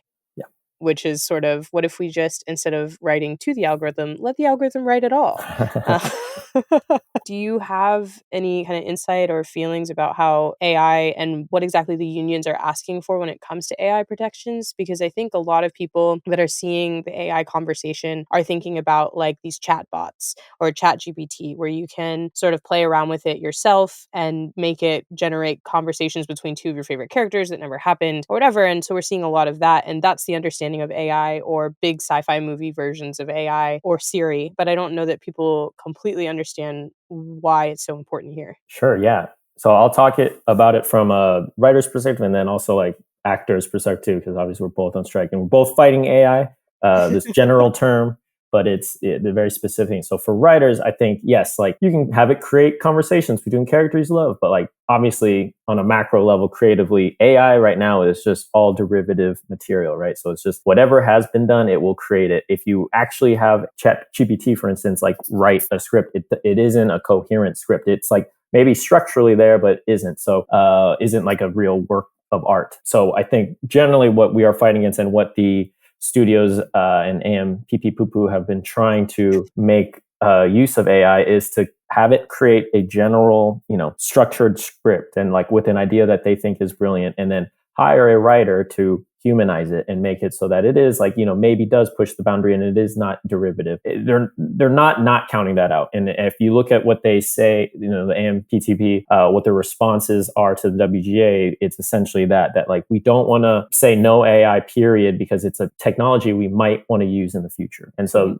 that implicitly to all of us is the understanding that they're trying to use it to eliminate some of the writing world. And so obviously by doing a structure like that, you're eliminating a writing staff, you're eliminating a whole bunch of things, and then you're overworking the singular person that you hire to humanize that script. So that is kind of what we're fighting against with this AI thing as far as writers. And it's pretty sad that if that's what they want, just a personal event is it's sad that if they just want derivative material and that's what they're happy, like, oh, this is what Biggie Smalls and Tupac will sound like rapping Drake song, right? Like, okay, like if that's your satisfaction of art, then I think we have different understandings. But that's just my personal opinion. And then as far as AI with SAG, I think it's even scarier because they're using it to literally scan. I have an actor friend who shall remain nameless, but she is blowing up.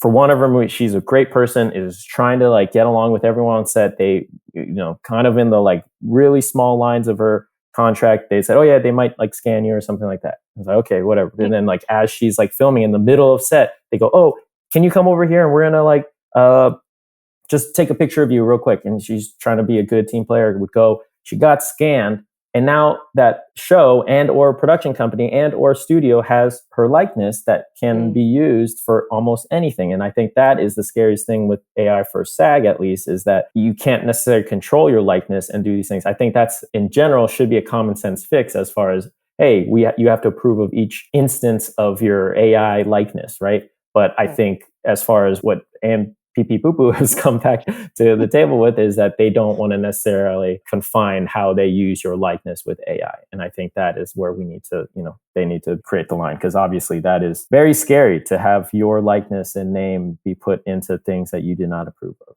So absolutely. Yeah.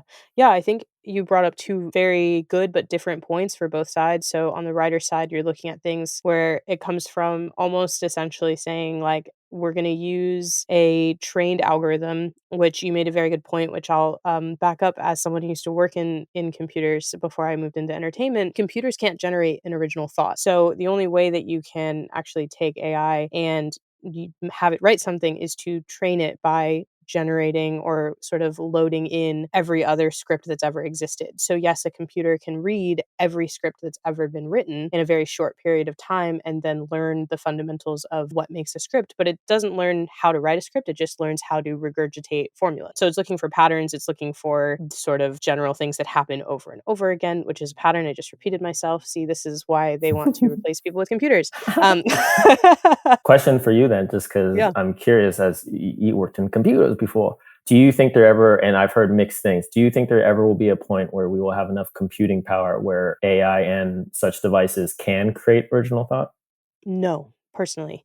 I think it is a debate across people who've worked at computers far more to an intense degree than I have. But a computer is basically a really, really, really good calculator. So you can't, the artificial intelligence part of it is the truth. There is no heart, there is no soul. It is a computer, as much as some really good movies have been written to tell you the opposite. Vision. There's no like soul to a computer, and I think when you're talking about generating original ideas that come from true lived experience, a computer can't go out and have a relationship and understand it. A computer can get really, really, really good at mimicking a experience or a personal emotion to the point that you're not sure if it was a human or a computer, but it actually can't generate an original idea. It can just trick you really well. And the script modeling that we have right now, we're nowhere near that that point of making you believe that it's true. And so you get the same thing, the opposing with actors, you're actually generating something based off of what they do, their expressions. That's why they've been able to do things with like James Dean, where they can take all of the movies that James Dean was in and then replicate his expressions over and over and guess, basically. So yeah, I don't think well it'll ever be true. I think it's scary that it could get close, but I don't think people realize that if you go computer wise, then you no longer have the humans training that part. So I hope you like everything you've already seen, because that's all you're ever going to get to. Yep. Meg 3.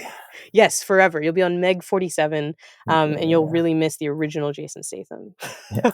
Well, now that we've waxed poetic about computers and how they don't have a soul, aside from that, though, I think I'm curious. Kind of, we've talked about a lot of really bad things that have happened in the industry and that are making it harder and that are making it harder for you to succeed. And I think that's a big reason why you guys are fighting. And I also appreciate it because I think one of the things that you're fighting for is to make the industry to continue to be accessible for people that are not who have not made it yet, and that it's becoming harder and harder to actually have that break or to sustain a career. And I think something that you mentioned that I'd love to get back to is this idea that you said you've benefited personally from the diversity that Peak TV allowed to happen, for being able to say like, let's do a show with Aquafina, let's do Fresh Off the Boat, let's continue from that success and say let's do more and plug that into the algorithm we're trying to reach. But a lot of what you guys are fighting for with the WGA is what's keeping some diverse people out of the room. Being able to sustain yourself in that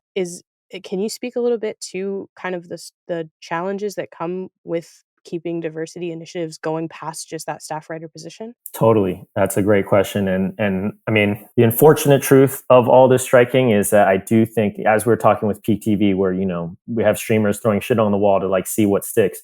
The unfortunate truth is, in order to get the deals that we want to have it a sustainable career again for writers, there will be less shows. There will be less jobs than there were in 2020, 2019. Unfortunately, that is just the nature of how this business goes. It's an overcorrection from what these streamers have done.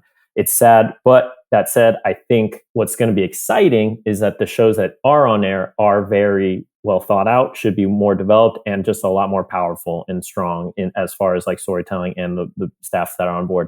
And I would hope, and this is my optimistic side of being, obviously a person of color as well, and just an advocate for that. And that's the whole reason I pretty much came into entertainment, was to create stories for people that, haven't been heard or voiced for, is that we have seen the power of diverse stories. We have seen the power of BIPOC stories and characters that like are doing, because our community is, the reality is, talking about like AI can't predict this, like our community is getting more diverse at every moment of every day. We're getting more and more diverse, and we want to hear, as just natural fans of stuff, we want to hear news stories of things that we haven't heard of. And for example, like the show that I was on right before the strike, it's a show that's going to be called Deli Boys on Onyx/Hulu.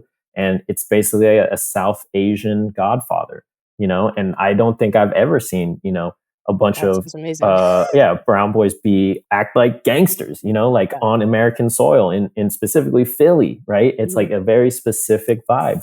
And I think stuff like that, where it's like, it's like there's some elements that you are familiar with, gangster tropes and other things, but it is a diverse story, and with a lot of nuance and cultural specificities of Pakistani culture specifically. So I think I would hope, and I'm just being optimistic that it will be that way moving forward. But I cannot lie to your face right now, because listeners can't see that. I'm looking in your eyes right now, but I'm looking, and I know. I do think that there's going to be less jobs and less shows, but I still hope that, with the process of developing writers through and through, the system, what we are also trying to fight for, no mini rooms, allows people of color to get to higher levels, which then you would assume also allows their stories to be told in a higher capacity, which then allows those stories to be broadcasted and bought and shared with the world. So I'm hoping. Yeah. So essentially it's the simple quality over quantity kind of paradox of there will be less jobs, there will be less shows, but hopefully those jobs actually turn into careers rather than a couple of gigs here. Exactly. And to your point earlier, to like, just because it's so easy, when Peak TV came out, it was so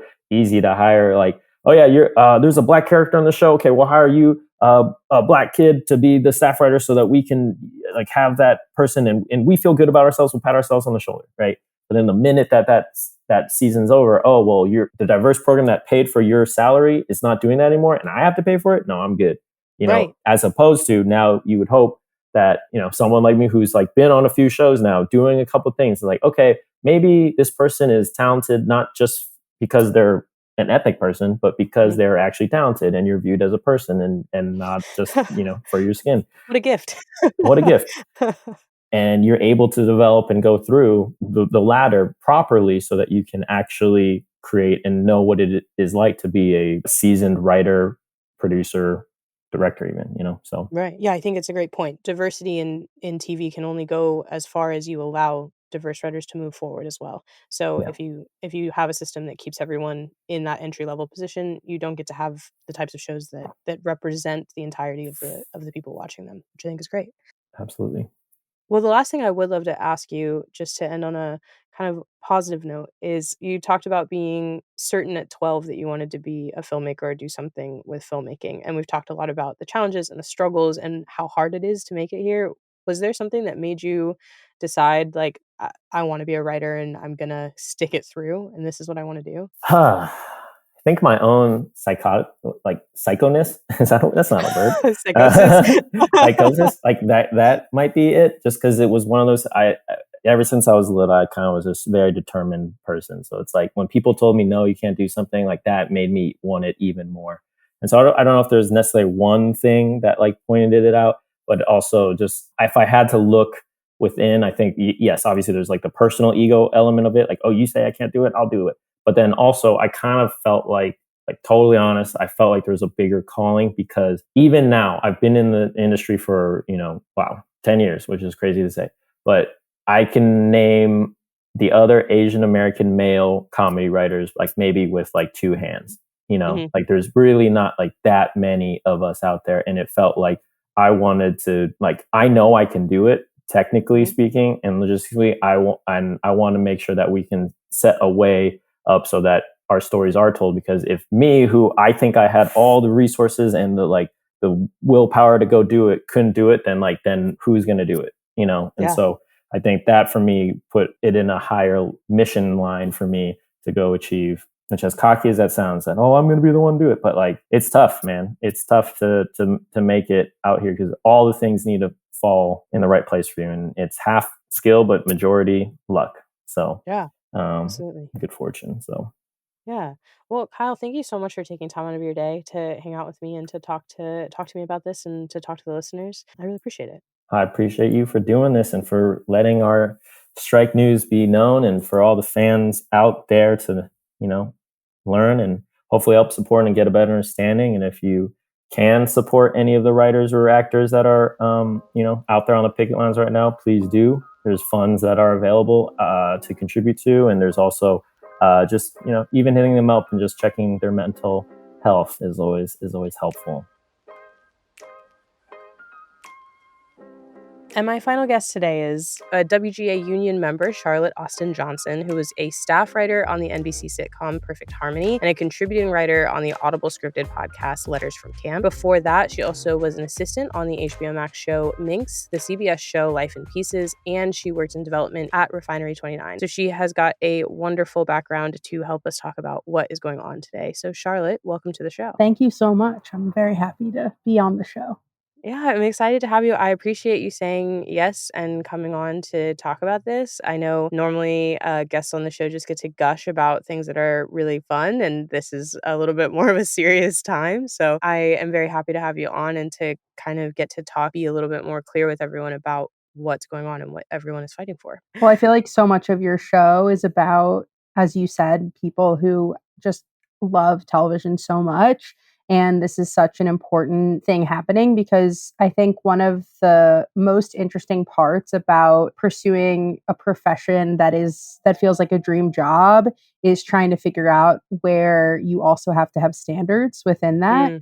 And I think that with a lot of the executives and the studios, there's a little bit of a sense, oh, well, you guys are pursuing a dream, and therefore, like, we can lower and lower and lower these standards. And it has gotten to a point where I think that the pursuit of writing has become an almost unsustainable career, which is why we are at such a intense time. And I think that so much of that is based on how much we all love television. So it's sort of the perfect podcast to come on to talk about. Yeah, I agree. I think we've spent over a year now talking about what TV can do for you, what movies can do for you, and other pieces of media as well. But specifically today, I wanted to really talk about like what goes into making that, because right now, like you said, it's easy to look at it and say, well, you're doing something so cool, you're pursuing a passion. But for that to still be a career and for TV to remain sustainable, it has to be able to be a career. There are standards, like you're saying, that have to be implemented. And so when we talk about that, one thing that I wanted to kind of highlight is, what was your journey to actually getting to the point that you are a member of the union? Yeah, no, that's definitely, whenever anyone asks me, like, do you have any advice? I always say the best part of this industry is also the worst part about this industry. There is no set path. And so you can find the thing that works for you. If what works for you is writing tweets that go viral and getting a sense of your comedic voice in that way, that is one way to do it, just as much as there is this sort of like slower, more traditional path of working your way up as an assistant or starting in an agency mailroom. Like I am a very sensitive person, and I knew I couldn't start in an agency mailroom. I worked at Refinery 29, which is sort of this like very soft, female focused workplace, and I cried like 4 or 5 times a week. So I've definitely gotten a thicker skin since then. But to answer your question, I grew up loving television. I was a huge reader as a kid.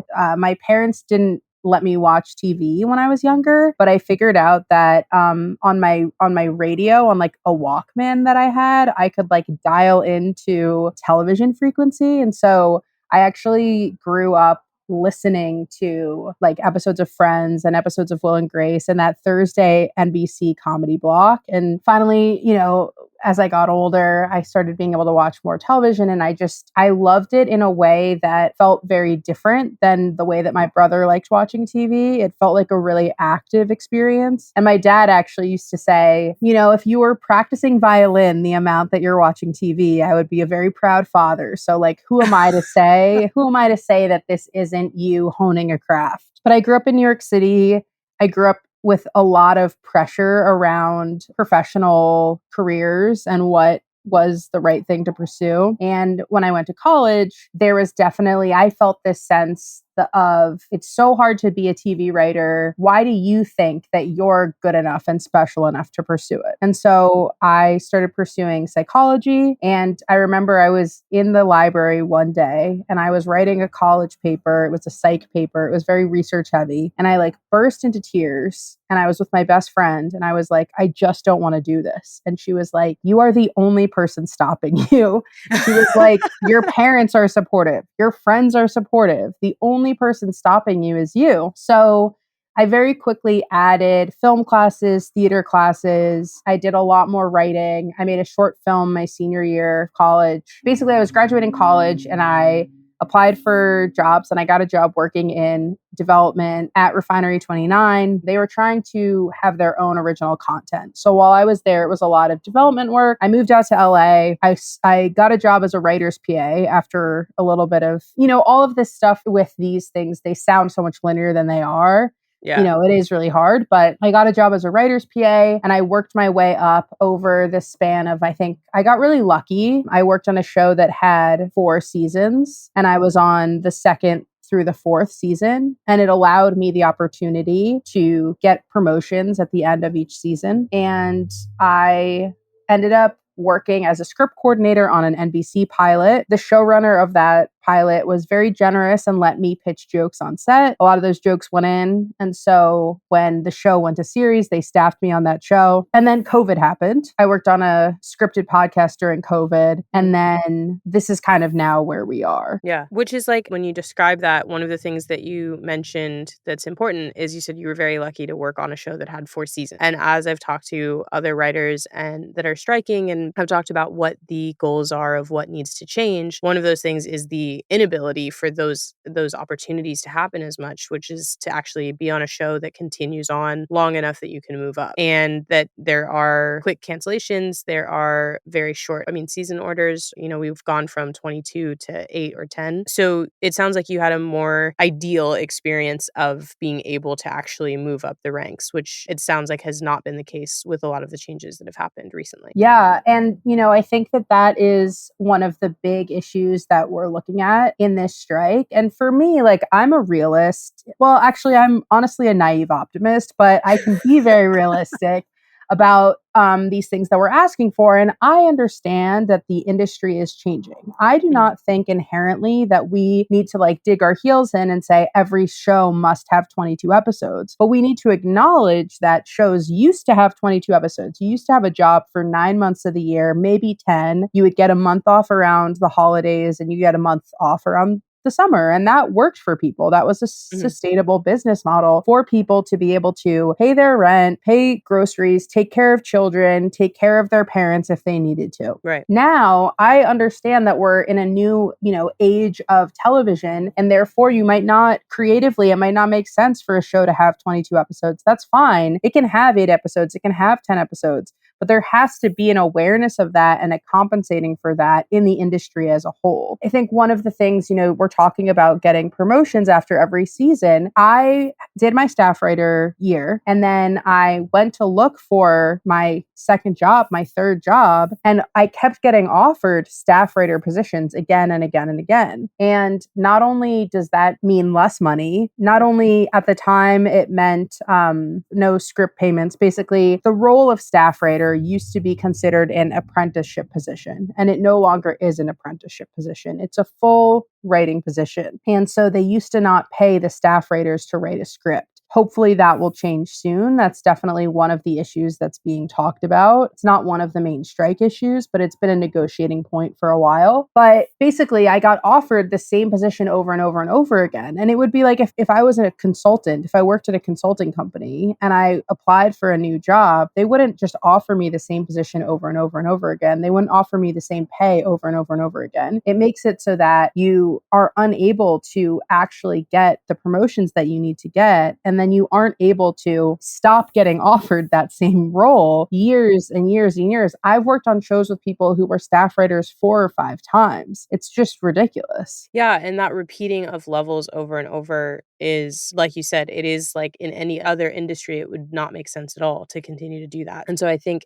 it's one of those things that, like you're saying, there's so many labels and titles that people aren't as familiar with. So like when you watch a TV show and you see staff writer, or from there you also see executive story editor, co-producer, executive producer, all of those are titles for writers. And so when you're watching credits at the end of your show, or even in the beginning, depending on how high up in the room you are, when you're seeing that, you don't necessarily realize, I'm sure when you were watching TV at the beginning, when you talked about being a kid just watching TV over and over again, those credits don't necessarily register as, oh, those are all writers. But each level of that is that promotion that you should be getting as you prove yourself and continue to stay on the show. Exactly. And it's not just that you get paid a better salary. It's also that there's becoming this almost backlog happening where there's so many people vying for these lower level positions because they aren't promoting people through the ranks.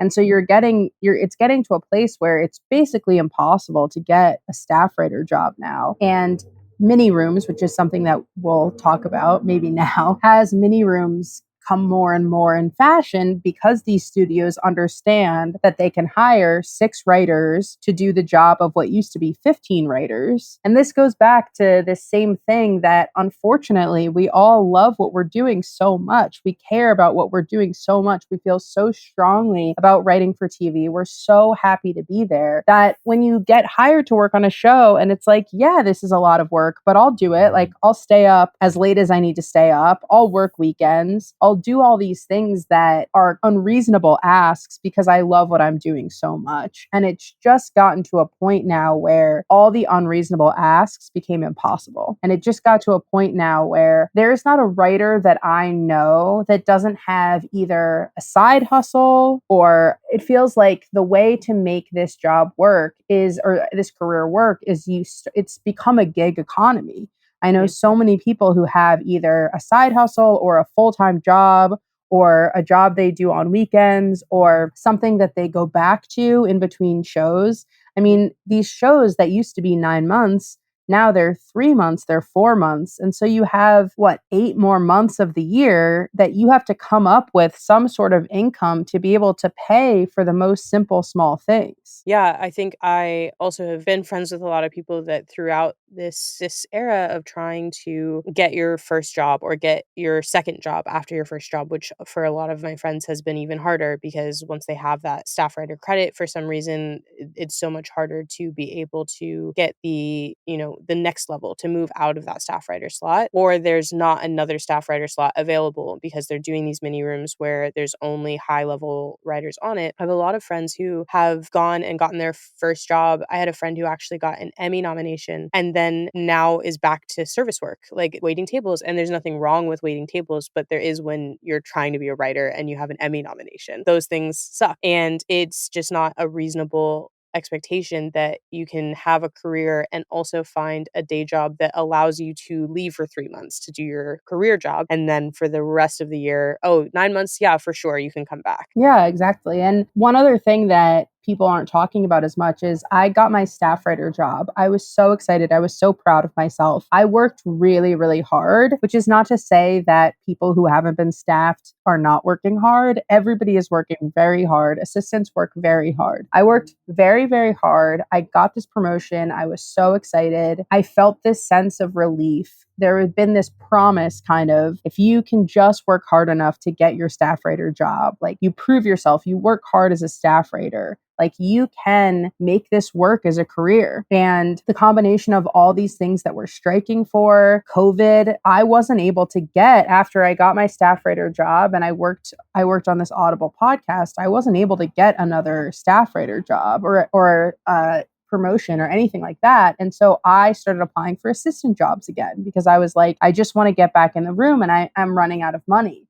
And that was really hard because all of these showrunners who were used to this very different world that they came up in were looking at someone who had been staffed on a network comedy, and they kind of would say to me in the interviews, like, you're way too overqualified for this position.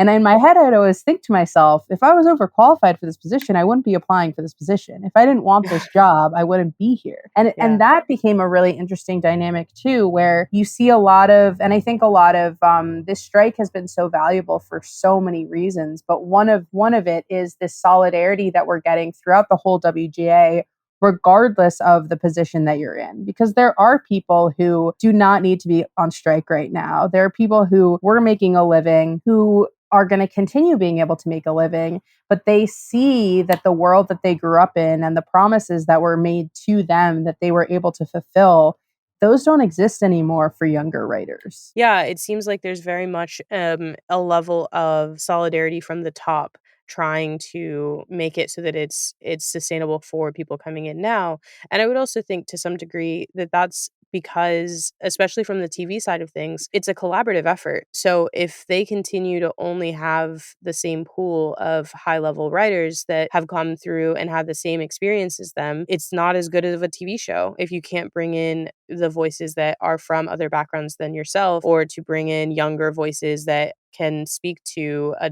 teen audience when you're making a teen TV show and you can only hire people that are 50 or above that have been working in the industry for so long. It is not sustainable for the art itself to not be able to bring younger voices and new voices in. I think you're bringing up two great points in one, because with situations like this, always what happens across all industries are the main people who are hurt the most often are disenfranchised people, or people from, like non-dominant culture, which in this case is often like not white people, not straight people. I have a good friend of mine who is a disabled writer who like really struggles to get work, despite the fact that she obviously is bringing like really crucial experience to all rooms, not just rooms with characters who are disabled. So it's not only that that's happening to those writers, and that is inherently a problem. When you have a situation where pursuing this career does not give you enough money to live your life, the people that are able to pursue this career for longer are people who have inherited wealth or who have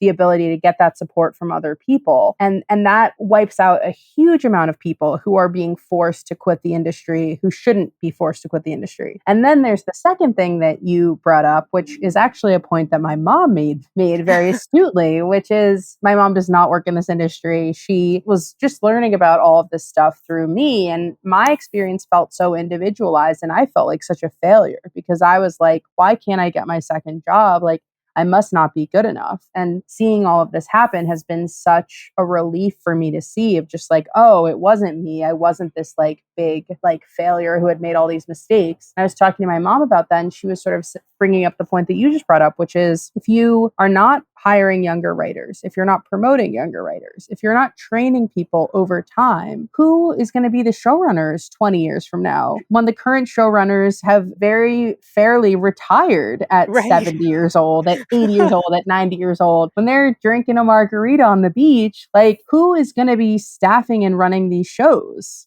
Right. Yeah, you are building an industry that will absolutely collapse. There's just at a certain point, there's just going to be no one who actually has the experience to continue making television. Yeah. It's very short-sighted, I guess, to me, to look at it and say, I don't know that we need those kids. Everything about this feels short-sighted. Honestly, the strike, it feels like obviously so much of what we're striking for is for the benefit of the writers, but it also feels like such a gift to the studios and to the networks, because it feels like we've been all watching this industry start to crumble in on itself. And where that goes is just no more television, no more writers. And I think that there was this like extreme arrogance and overconfidence from the side of the studios and from the networks as well.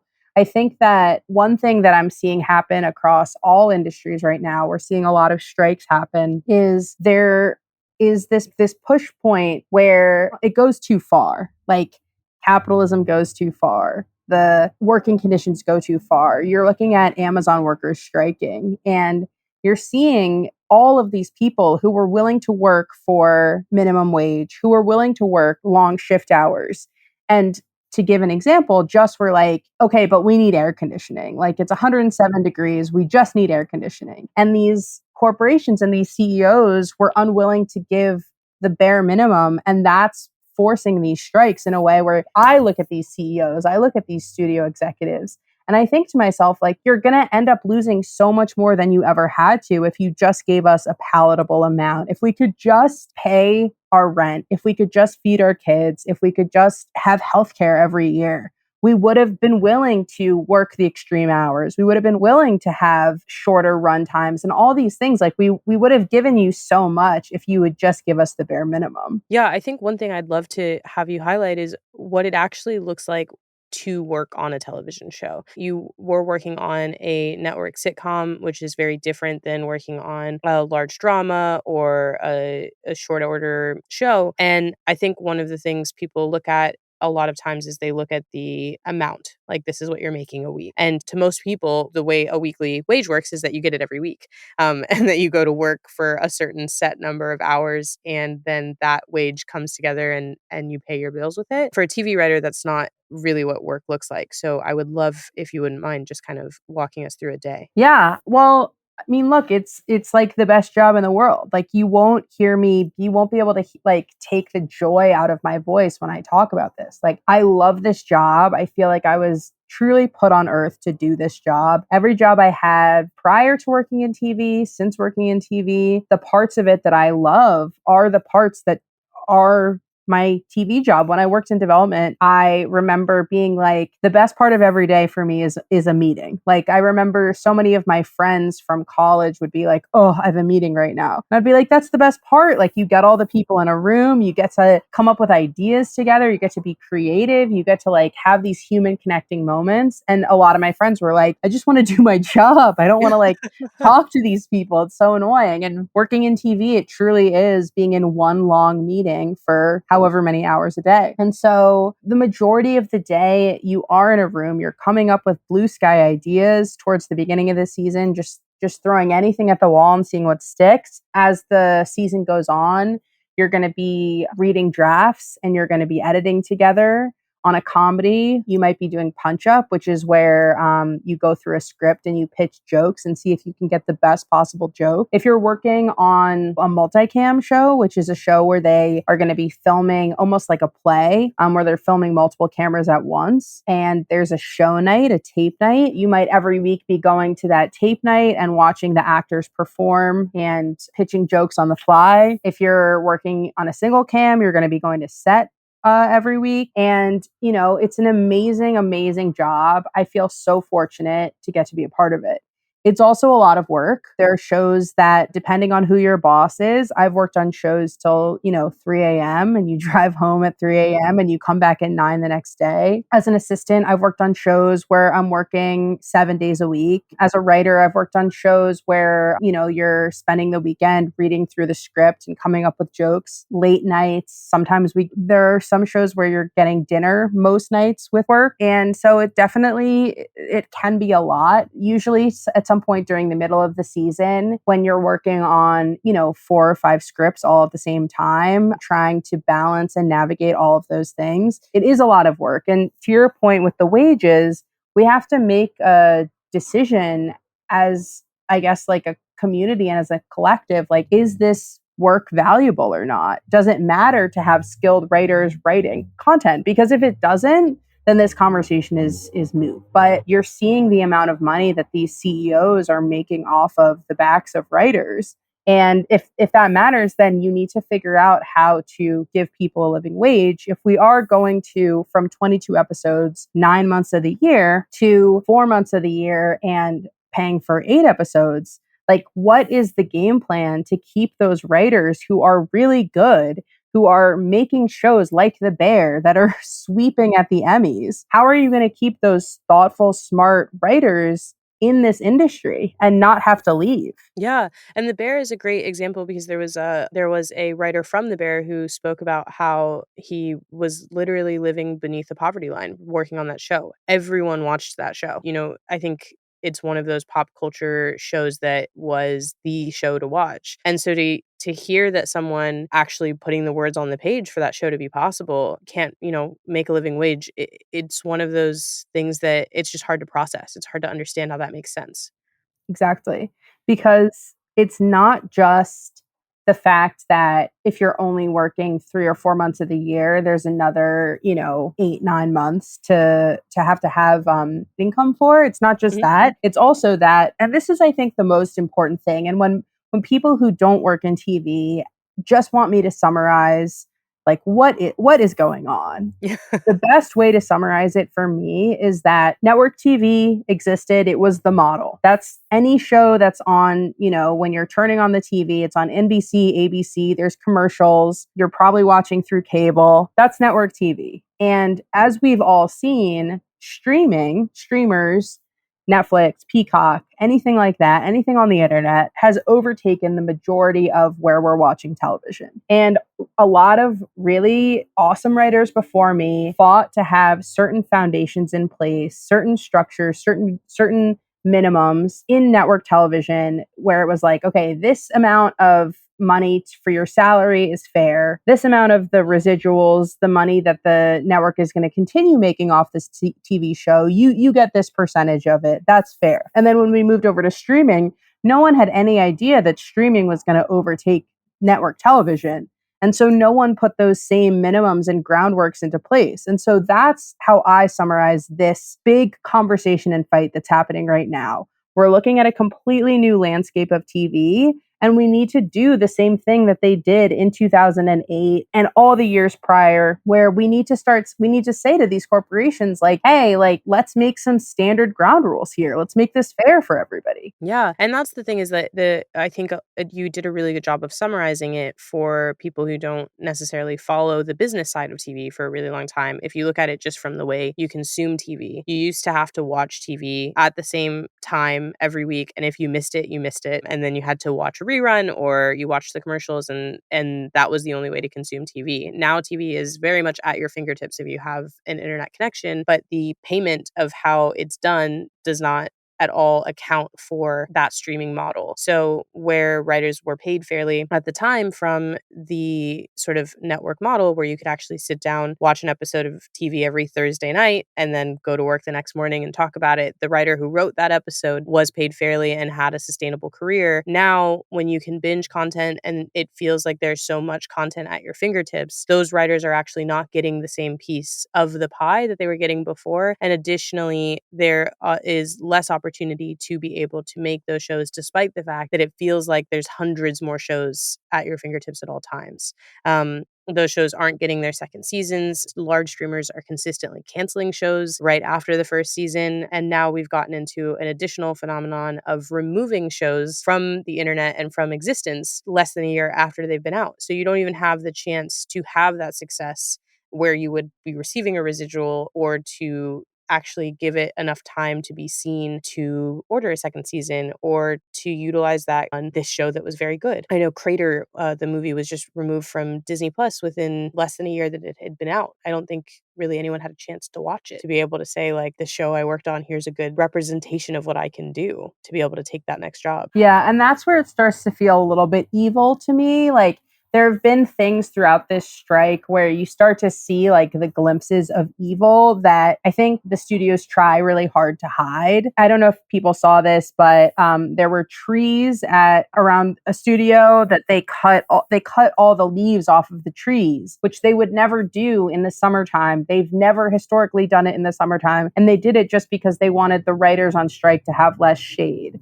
The studio executive who made the comment of, we're going to strike until the writers lose their houses. Like that, I remember reading that and feeling, I didn't feel angry. So many of my friends were angry. I didn't feel angry. I just felt heartbroken. I felt so sad because, I love this job. I love TV. I love that I get to do this. I've grown up loving television. It's one of the great loves and passions of my life. And to hear someone say, we're just going to wait until they lose their houses, as if that's not something that we've all been scared of and struggling. I've been scared about paying rent over the past couple of years, and I've had to figure out ways to make sure that I don't get evicted. And to hear a studio executive who's supposed to be my boss one day, feasibly, say to me and my peers, like, oh, we're just going to wait until they lose their houses. I mean, I have friends who are writers who have kids. Like, they want their kids to lose their houses. And this is all just to say what you were just talking about with removing content, the evilness of removing a movie that so many people put so much effort into just because it costs them a little extra more to keep it on their streaming platform. Or what we saw with Warner Brothers Discovery this past summer, where they were canceling movies and canceling shows before they even got put onto the platform so that they could use them as tax write-offs. The lack of humanity in that is so crushing. And I try to think about this stuff as I start to engage with all of these conversations around unions and the economy and workers' rights and all these things. There's two ways that I try to think about it. There's moments where I think about it with like an attempt to have some semblance of realism. And, my brother and dad both work in finance, try to channel them as much as possible to understand that we do live in a capitalist economy and there are choices that need to be made. So what is the best way we can make sure everyone's okay? But then there's this other part of me, this softer part of me that is like, we are building a society and a community and a village all together. And why aren't we taking care of each other? Like, why don't we care about each other? What have we created that these people who are at the top, who are making or $1 million a year and have billions of dollars, why are they looking at us and thinking like, oh yeah, like I don't care if they, can pay their rent this month? Like, how did we get to that place? Yeah, I think when you were talking about that, you made a really good point, which is that the studio execs who are making those comments, who are saying we're going to wait until they lose their houses, when this is all over, you're expected to go back and take notes from that person. And I think it's gotten to this point where it's hard to look at it and say, I want to work for that person one day. I want to do a job that requires me to put my kind of heart on the platter and send it over to you and hope that you send me back notes that make it a better piece of work, when you've now put out there that we'd rather you be homeless than to be able to make a fair deal. It's gotten to a point that it's just gotten very nasty. It's much further past the line of what is a negotiating tactic in a capitalist society, I would say. Yeah. The thing that I always just think about that just makes me laugh is you're working in this industry with movies and TV shows. Every movie, you're the bad guy. Like, you're the bad guy. If you're the person who's cutting down the trees to take shade away, like that.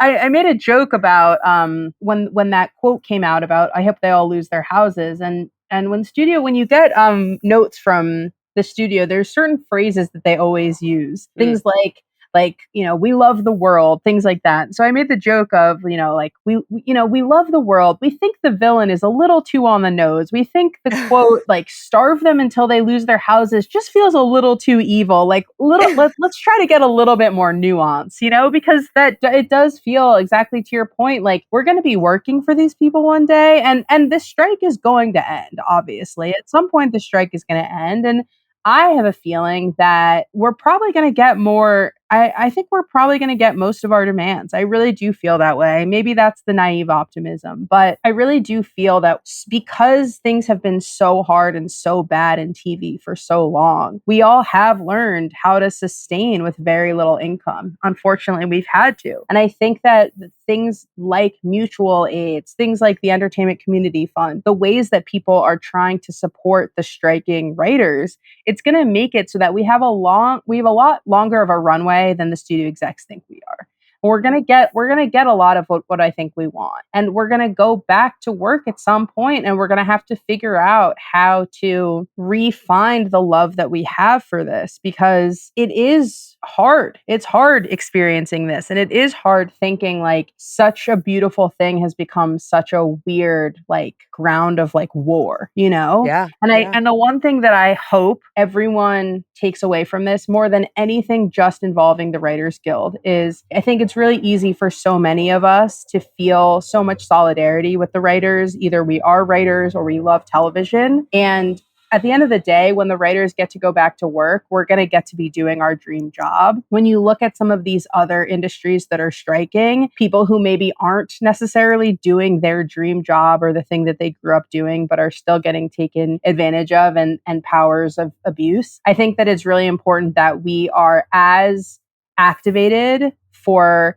when nurses strike, when teachers strike, when delivery drivers strike, when Amazon workers strike. I really hope that we all as a collective start seeing these strikes as these like cries for help and understand like I can speak to this as someone who's now on strike. There is nothing scarier than going on strike. Nobody wants to go on strike. Nobody wants to say, I'm committing to no income for a period of time that is out of my control. It is terrifying. So if people are at the point where they are striking, we have gone so far past what is acceptable for human beings. And I hope that we just as a community and as a society really internalize that lesson, because it is, as much as I think that these issues that SAG and the WGA are fighting for are so crucial, I've definitely felt the effects of them. I feel so strongly about them. It's really easy to get excited to seeing a celebrity on a picket line and getting that attention for these specific industries and jobs. And I just hope in general we understand and are giving our money to as many places as we can, not just the writers, not just the actors, but anybody that's on strike. Yeah, I think your point, if you're getting to the point that you are willing to commit to no income for an undetermined amount of time, it's at a breaking point. Yeah. The one thing I would love to ask you before I let you go is we've talked a lot about what makes the job so hard right now and what you're fighting for in order to be able to go back to the work. But you've also talked about how this is your dream job and how much you love television. And I would love to kind of in the spirit of the show ask you if there was a piece of writing or a TV show or a movie that in your adolescence you watched and you thought like, this is the moment I'm going to be a writer. I hope that this answer is an okay answer, because my honest answer is it wasn't one thing. It was any program that was in popular culture that felt acceptable, that showed more representation than anything else. And that representation gave me a sense of safety growing up as someone who had certain, identity parts of myself that were not being reflected as positive. When I would see that representation in TV, I remember having conscious thoughts of like, okay, well, if that's acceptable, then maybe I'm a little bit more acceptable. So when I think about why I want to work in TV, I love what I do, but to me, it's more than just entertainment. It's about people are welcoming you into their living rooms and you get to take a stand and you get to show stories that haven't necessarily been told. And I think you have the ability to make people feel a little bit less alone. So that it's not one specific piece, but I think it's the encompassment of what your show is in general, which is how did this one piece, whether it be the show that I watched, on repeat because I was like healing from a surgery, whether it be that or something else. For me, it was anytime a show was willing to tell a story that hadn't been told before. And when I would watch the popular girls at school talk about this show with a sense of acceptance, it allowed me to feel like maybe I'm not as messed up and bad and gross as I previously thought I was. And so that to me is the power of television and the power of stories. And so that's my passionate answer, if that's an okay one. That's a perfect answer. It's a great answer. It's honestly very true. I think it's the same reason why a lot of people get into TV writing, into writing in general and creative careers. And I think you're right. That is the core of this show, is it's that moment that you feel less alone. And I think it's a noble, I don't know, now I'm like, as I talk about it, I'm also a writer and now it sounds a little self-serving, but to say like, I do think it's a noble task to take 30 minutes or 45 minutes or however long you get, depending on streaming, could be an hour and a half per episode of being in someone's living room and making them feel less alone, like you said. Yeah. So there's this quote by Ishiguro, the author, and he says, quote, "But in the end, stories are about one person saying to another, this is the way it feels to me. Can you understand what I'm saying? Does it feel that way to you?" And whenever I hear that or read that, I tear up and I feel like I want to be clear, like I am not an intellectual. Like I'm pulling this quote. This is not something that I frequently do, but I remember reading that and it just hit me so hard because that's what I feel storytelling is. And that's what I feel for me writing for TV is just being able to say, this is how it feels to me. Can you relate to that? Can you see that? Can you give that some merit? And can it maybe help you a little bit? you know? Yeah, and I think your point earlier too as well of not only this is how it feels to me, but when you're sitting at home and someone's saying this is how it feels to me and you say, yeah, that is how I feel, and it feels like nobody else felt that way until this Yeah. moment, you can connect through the screen to the person who wrote those words down. And even though you never are in the same room, it does feel like that sharing of emotion, which I think is truly just like, I'm going to tear up a little bit now too, as we talk about how important this is, but it is truly the necessity of television and the necessity of storytelling as a whole, no matter what medium you're doing it in. And so as you guys continue to walk the picket line and fight for what will make this sustainable, what will make it continue to be a career where people can sit on the other side of a screen and feel seen and feel safe, I appreciate the work that you're doing for not just future writers or people who are pre-union like myself, but for all of us who love TV and need it to continue on every day. Yeah. So Yeah. awesome. Well, I really appreciate you joining me and being so open and honest and really kind of bringing the talking points down to a human level for people to understand. So I appreciate you sharing your experience, and thank you for sharing it with everyone else. Yeah. Thank you so much for having me. I really appreciate it. So what can we do as fans to support the strike? If you're able to support the striking workers financially, the WGA asks that you donate to the Entertainment Community Fund, which assists all entertainment workers affected by the strike and the work stoppage. If you're in Los Angeles or New York, you can also join the WGA and SAG on the picket line. You don't have to be a union member to do this. I have done it. It is the dead of summer, and your presence will be welcomed. They need the numbers. There's a link in the episode description to the WGA's website that lists all of these resources. And whether you're able to join in person or not, the best thing you can do right now is to spread the word about the strikes and what the WGA and SAG are asking for. Talk to your friends and family who don't know what's going on or who don't understand all of the facts, and use some of the fandom spaces you've always used to talk about the TV shows and movies that you love to talk about the strike instead. Show your support and tell the people who've worked so hard to give you the comfort of your favorite media that you appreciate what they do. If you listen to this show, I know that TV and film have done something important for you. Characters have made you feel a little less alone, helped you understand yourself, and shaped your worldview. The writers and actors who have put their heart on the page and their soul on the screen for you to feel that way are fighting to make sure that that feeling never goes away. And this is our chance to support them as much as they've supported us. We'll be back next week with our normal format, and between now and then, you can find me on social media at Marissa Kumari and the show at You Are What You Love. You can join our newsletter at the link in the episode description or on our website at tandonproductions.com, and you can also join our Discord server to talk with me and other fans of the show about the episode and the upcoming ones. I will see you all next week, and I hope between now and then you are enjoying what you love.